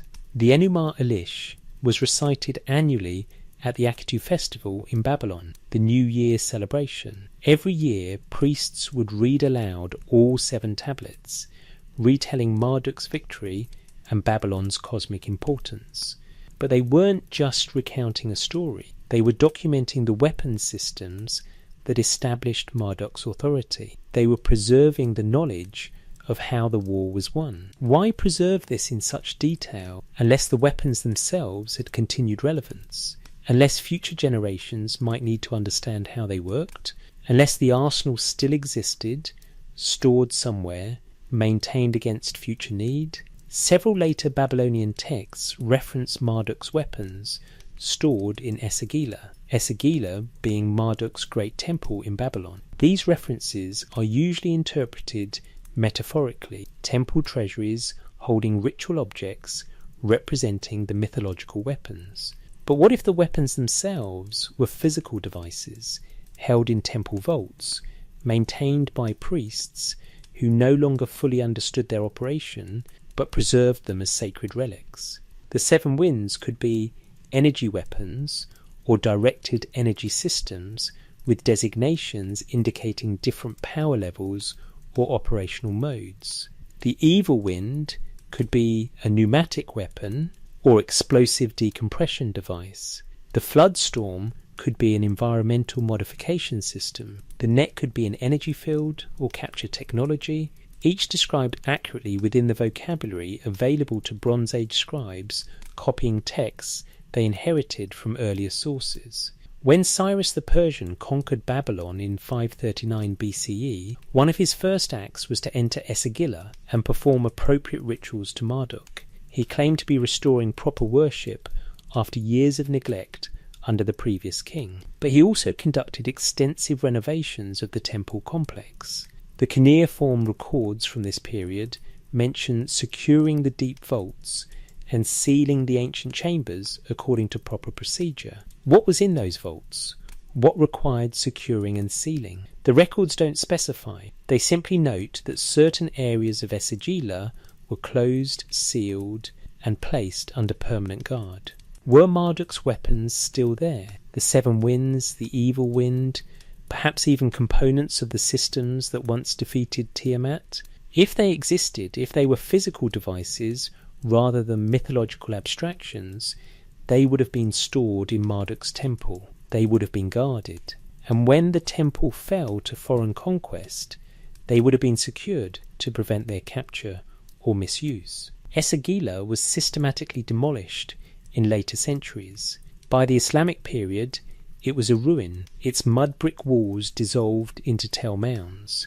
German excavations in the early 20th century uncovered the temple's footprint, but most of the structure was gone. The deep vaults, if they existed, were either emptied long before or remained buried under 2,500 years of sediment.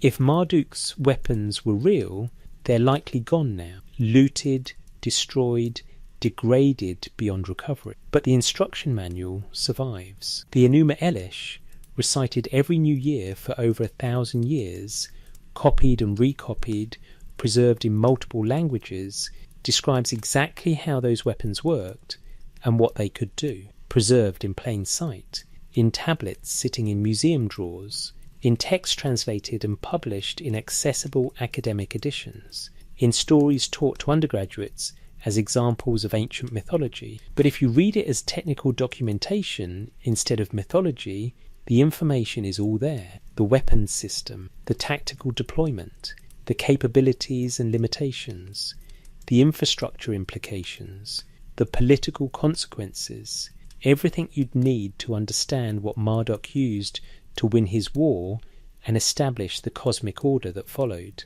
Everything except the weapons themselves. Those are sealed in ancient vaults, beneath vanished temples, if they survive at all. Or perhaps they were destroyed deliberately, the victors deciding that knowledge of their existence was sufficient and their continued presence too dangerous.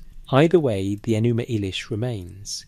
A creation myth, scholars say, or an arsenal catalogue, waiting for someone to read it correctly, waiting for a generation that might finally understand what the 7 tablets really describe. The plague god's rampage. The tablets describing Era's campaign of destruction were meant to protect against the very horrors they document. We discussed the Era epic earlier in the context of the Sabetu weapons, but we didn't examine the geographical and methodological details of the actual campaign, the systematic destruction of Mesopotamian cities using what the texts themselves identify as plague warfare. What makes the Era epic particularly disturbing isn't just the graphic descriptions of mass death, it's the cold precision with which the campaign is planned, executed, and documented. This isn't mythology. This reads like declassified military operations reports describing deployment of weapons we'd now classify as crimes against humanity. The campaign begins in Babylon, the holiest city, specifically because its destruction will break the morale of other cities. This is psychological warfare doctrine. Strike at symbolic centres to create disproportionate terror. Era doesn't need to destroy every city if destroying the most important one causes the rest to surrender. But first, Era must neutralise Marduk himself. The text describes this through trickery. Era spoke flattering words to Marduk. "My lord, your regalia has become tarnished. Your divine garments need cleansing. The symbols of your power require refurbishment. Allow me to maintain order while you attend to these sacred duties. Trust your city to my care while you restore your appearance." Marduk, trusting Era, or perhaps simply distracted, agrees. He leaves Babylon temporarily to have his regalia cleansed and restored. This detail is curious. Why would a god need to physically leave his city to attend to such matters? Unless regalia and divine garments refer to equipment or technology that required maintenance outside the city for safety reasons. With Marduk absent, Era has access to Babylon without interference. The text describes his entry. Era entered Babylon when the city slept. He brought the 7 Sabetu with him, concealed, not announced. They entered through the water gate where watch was weakest. They positioned themselves at key locations: the marketplace, the temple precincts, the gathering places, the water distribution points, strategic positioning at high traffic areas, and infrastructure nodes. This is bioweapon deployment methodology. Place infectious agents where they'll achieve maximum exposure to target populations, and where contamination will spread through critical systems. The release is described with disturbing specificity. At dawn, when the people emerged for daily labour, plague was already among them. He needed no fanfare, no announcement. He simply touched whom he would, and within hours the sickness began. By evening, the first were dying. By the 3rd day, panic had taken the city. Incubation period of hours. Symptom onset within a day. Death by day 3. The text is describing an extremely virulent, fast-acting pathogen with high mortality. The symptoms matched known disease profiles. The sickness showed itself first in fever. The body became hot, as if burned from within. Then came the swellings in neck and groin, hard, painful, black with blood. The skin erupted in sores that would not heal. Victims bled from their mouths when they coughed. The smell of death hung over the city while many still lived. This is a precise description of bubonic or pneumonic plague. The swellings in neck and groin are buboes, characteristic lymph node inflammation. The sores that would not heal match plague lesions.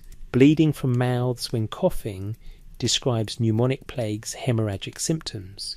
Bronze Age priests shouldn't be able to provide clinical description this accurate unless they're documenting observed symptoms from actual outbreaks. But the text frames this as deliberate deployment, not natural epidemic. The social collapse follows predictable patterns. The physicians could not help.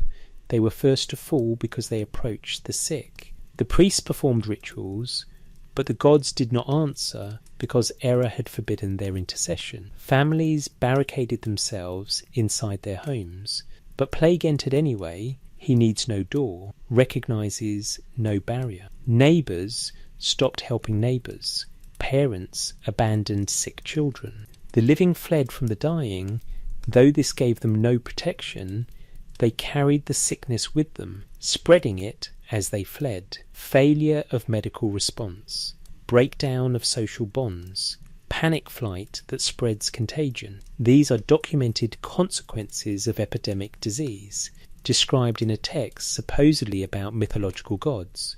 But the text adds a crucial detail. Error observed which of the 7 Sibitu was most effective in Babylon. He noted that plague spread fastest through the densest population areas, that fever took those who were already weakened by plague, that despair killed as many as the diseases themselves when people simply gave up hope. Data collection. Evaluation of weapon effectiveness under operational conditions. Analysis of synergistic effects when multiple agents are deployed simultaneously. This is field testing. After documenting results in Babylon, Error moves to other cities with systematic methodology. In Sippar, the temple city close to the marshes, Error tested different combinations. He sent plague and decay together to observe how they work in humid conditions near water. He learnt that decay spreads more quickly in such places, that bodies rot before they can be buried, that the water itself becomes corrupted. In Uruk, the warrior city, he deployed trembling and confusion. He wished to see if courage and martial training provide any defence. He learnt they do not.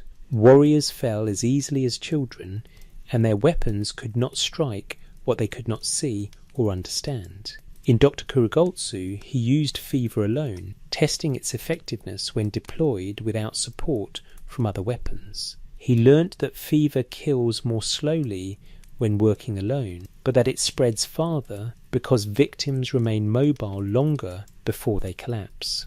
This is epidemiological research, testing individual and combined effects of different pathogens under varying environmental conditions against different demographic groups, documenting transmission rates, mortality rates, effectiveness of different deployment strategies. Why would mythological priests invent such detailed operational analysis? Why frame a religious text as a military after-action report unless they were documenting actual events, preserving genuine operational data? The text records specific geographic and temporal details: which cities were struck, in what order, with what agents, with what results.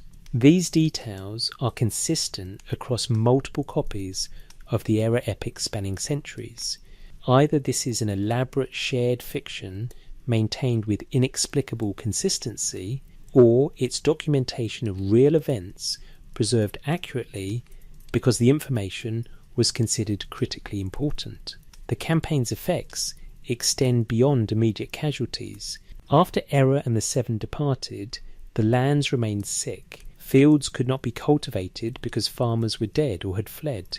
Irrigation channels clogged because none maintained them. The cities that survived could not help the cities that fell because they feared contagion. Trade ceased. Communication ceased. Each city became isolated, alone with its death or its fear of death. Infrastructure collapse. Economic disruption. Social fragmentation. The long-term consequences of biowarfare that persist long after the immediate attack ends. One passage describes long-term contamination. There were places where error had concentrated the weapons most intensely. These places remained dangerous long after the campaign ended. People who entered these zones, seeking salvage, searching for lost family, attempting to reclaim property, sickened and died even years later. The very ground had become poisonous. Certain buildings could not be approached. Wells could not be used. These areas were marked with warning stones and declared forbidden. Persistent environmental contamination, zones that remain hazardous for years. This doesn't match typical disease epidemiology. Pathogens don't usually survive long in the environment, but it does match radiological or chemical contamination, which can persist indefinitely. Were the Sabato purely biological weapons, or were they a combination of biological, chemical, and radiological effects grouped together under the name plague because Bronze Age vocabulary had no better terms? The Malamu sickness we discussed earlier, with its symptoms of hair loss, skin lesions and bleeding, matches acute radiation syndrome. The places where the Earth itself remains sick match radiologically contaminated zones. Perhaps the Sabato were multi-spectrum weapons, biological agents for immediate casualties, radiological or chemical components for long-term denial. Eventually, Isham convinces Erra to cease the campaign. The text describes his argument. Isham said to Erra, "You have proven your point. The gods know the Seven's power. Humanity knows the cost of offending you. But if you continue, there will be no one left. The cities will be empty ruins. The fields will return to wilderness. The knowledge humans preserve, knowledge we gave them, knowledge we need them to maintain, will be lost. You will have won, but your victory will be worthless because there will be nothing left to rule." This is the utilitarian argument against genocidal warfare. Killing everyone defeats the purpose of fighting. If the Anunnaki needed humanity as a labour force, as administrators of their systems, as maintainers of their infrastructure, then killing all humans would be self-defeating. Erra agrees to stop, but his concluding statement is chilling. "I will withdraw the Seven. The campaign ends. But let this be remembered. Let the knowledge of what I can do be preserved. Let humans and gods alike know that I possess these weapons, that they work exactly as demonstrated, that I will not hesitate to use them again if provoked." The fear of the Seven is better protection than their actual deployment. Now that everyone knows what they can do, I need not actually deploy them. The threat alone will ensure compliance. Deterrence through demonstration of capability. The same logic that led to nuclear weapons testing in the 20th century proved the weapons work so that the threat of their use is credible and no one dares provoke you into actually using them. The Erra epic was distributed widely throughout Mesopotamia. Copies have been found in virtually every major archaeological site. It was copied more frequently than most other literary texts. Why? The text itself claims to offer magical protection, but there's another explanation. It was a public health document and a strategic deterrent. For humans, it documented symptoms of various plagues, allowing early identification and response. It described contaminated zones to avoid. It preserved knowledge of an existential threat their civilization had survived once and might face again. For the Anunnaki, assuming any survived into the later periods, it served as a reminder of capabilities that must never be fully unleashed, a warning that certain weapons, once deployed, might spiral beyond control even of those who released them. Modern public health officials, shown translations of the Erra epic, consistently note that it reads like an outbreak report.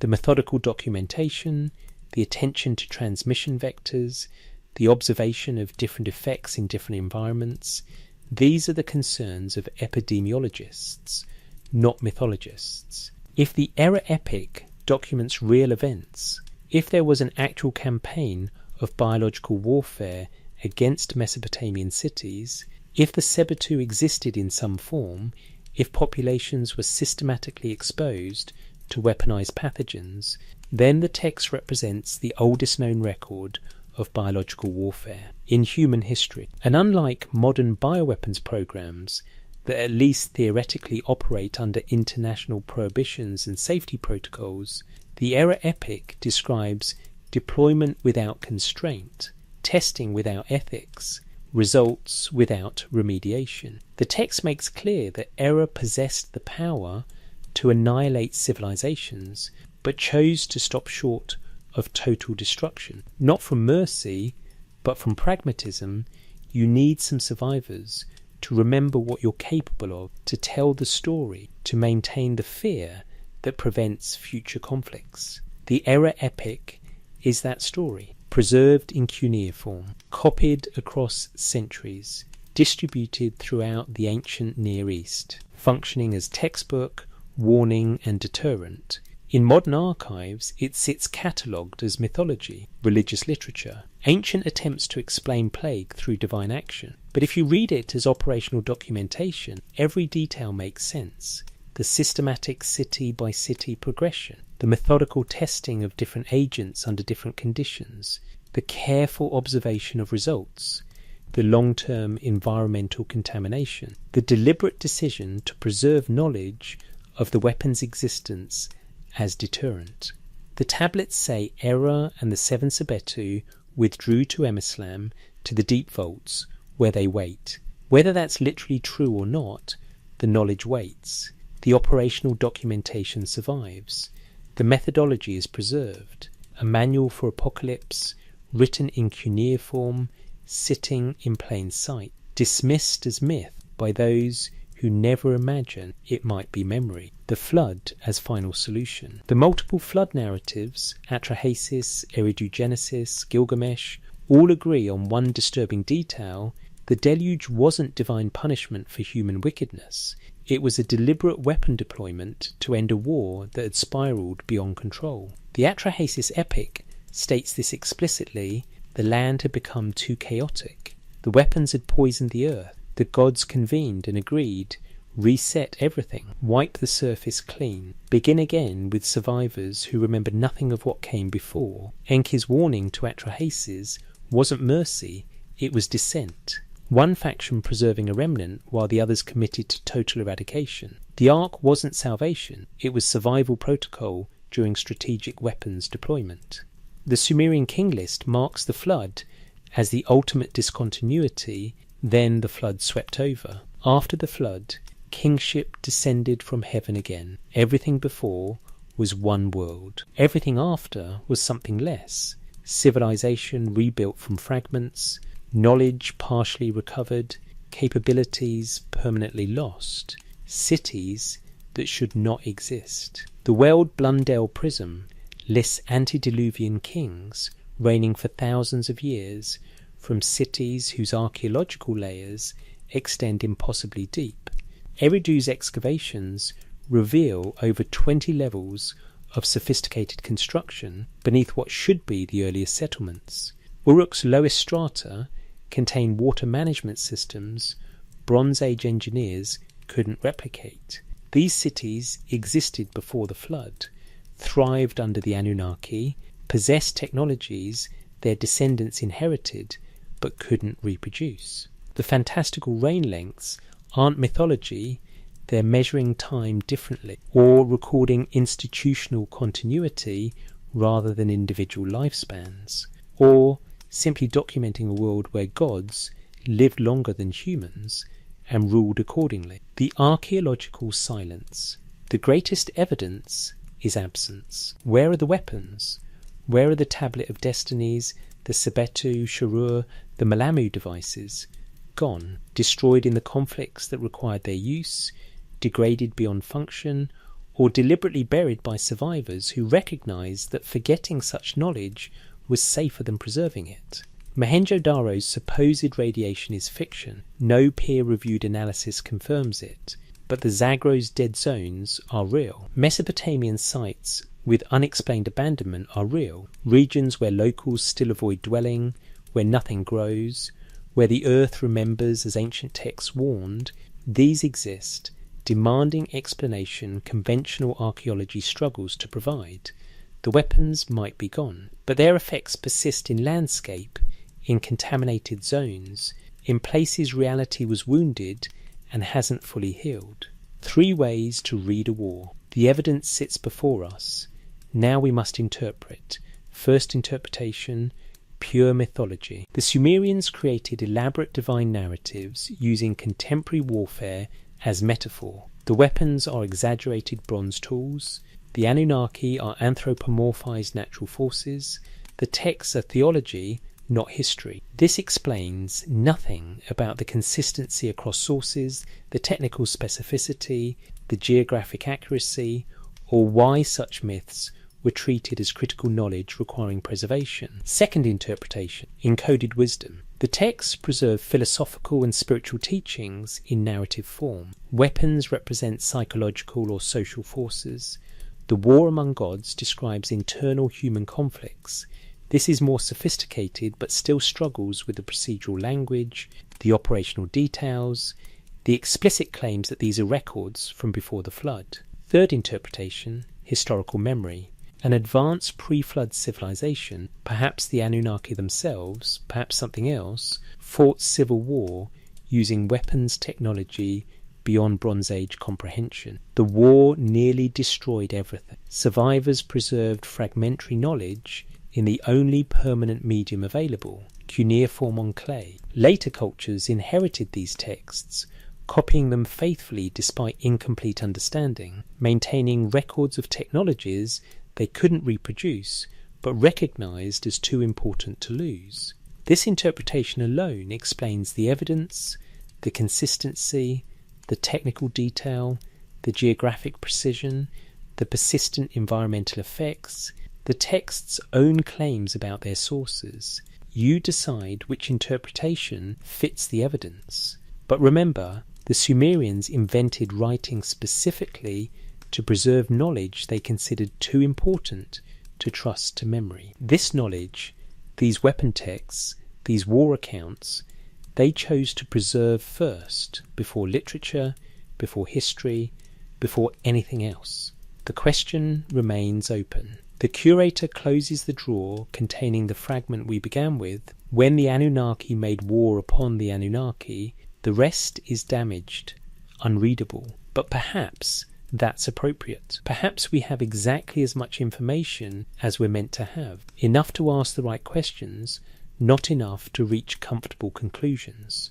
The tablets wait in museum storage, in university collections, in private holdings, most untranslated, most unstudied, catalogue numbers gathering dust, fragmentary texts containing who knows what revelations, what confirmations, what additional details about weapons and wars and technologies that shouldn't exist in texts 4,000 years old.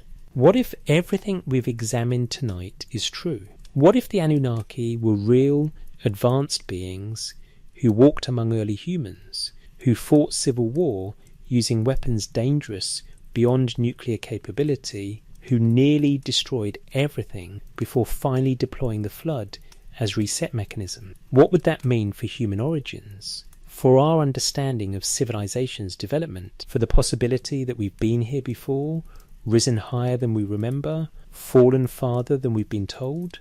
The cuneiform preserves the memory. Wedge-shaped marks pressed into wet clay, baked into permanence, surviving fire and flood and the collapse of empires, waiting for a generation that might finally possess the framework to understand what they describe. That generation is us. The weapons texts describe autonomous systems, biological agents, environmental weapons, command and control networks, radiological effects, geological warfare, concepts that shouldn't exist in Bronze Age literature but appear consistently across independent sources with unsettling technical precision. Either the most elaborate fantasy ever maintained across centuries and cultures, or documentation of reality too dangerous to forget but too terrible to fully remember. The tablets say the weapons are sleeping, stored in deep vaults, waiting. Whether literally or metaphorically, the knowledge survives. The operational manuals persist. The warning remains valid. We created things we couldn't fully control. They nearly destroyed us. We preserved the memory so future generations would know these weapons are possible. They were made once, and if made again, they may not obey, may not stop, may complete their terrible purpose, regardless of our wishes. The Sumerians wrote this down, preserved it in the most permanent medium they possessed, made sure we would find it, translate it, and eventually understand what it meant. Now we do. The question is, what we'll do with that knowledge? The clay tablets can't answer that. They can only witness, as they've witnessed for 4 millennia, patiently waiting for readers who might finally comprehend the warning they carry. You've heard the evidence tonight. You've examined the texts. You've considered the possibilities. The Anunnaki made war upon the Anunnaki. They used weapons more dangerous than nuclear arsenals. They nearly ended everything. The memory survives in cuneiform. The warning remains valid. The question stays open. And somewhere, in ruins we haven't excavated, in vaults we haven't found, in archives we haven't translated, more tablets wait, more evidence, more details, more answers, or perhaps more questions. The mystery endures, preserved in clay, across the centuries, for whoever is ready to truly listen. Drop a comment if this journey resonated with you. If the ancient question, were we here before, feels less like fantasy and more like something worth investigating, the tablets are patient. They've waited this long. They'll wait as long as necessary for the truth to finally emerge.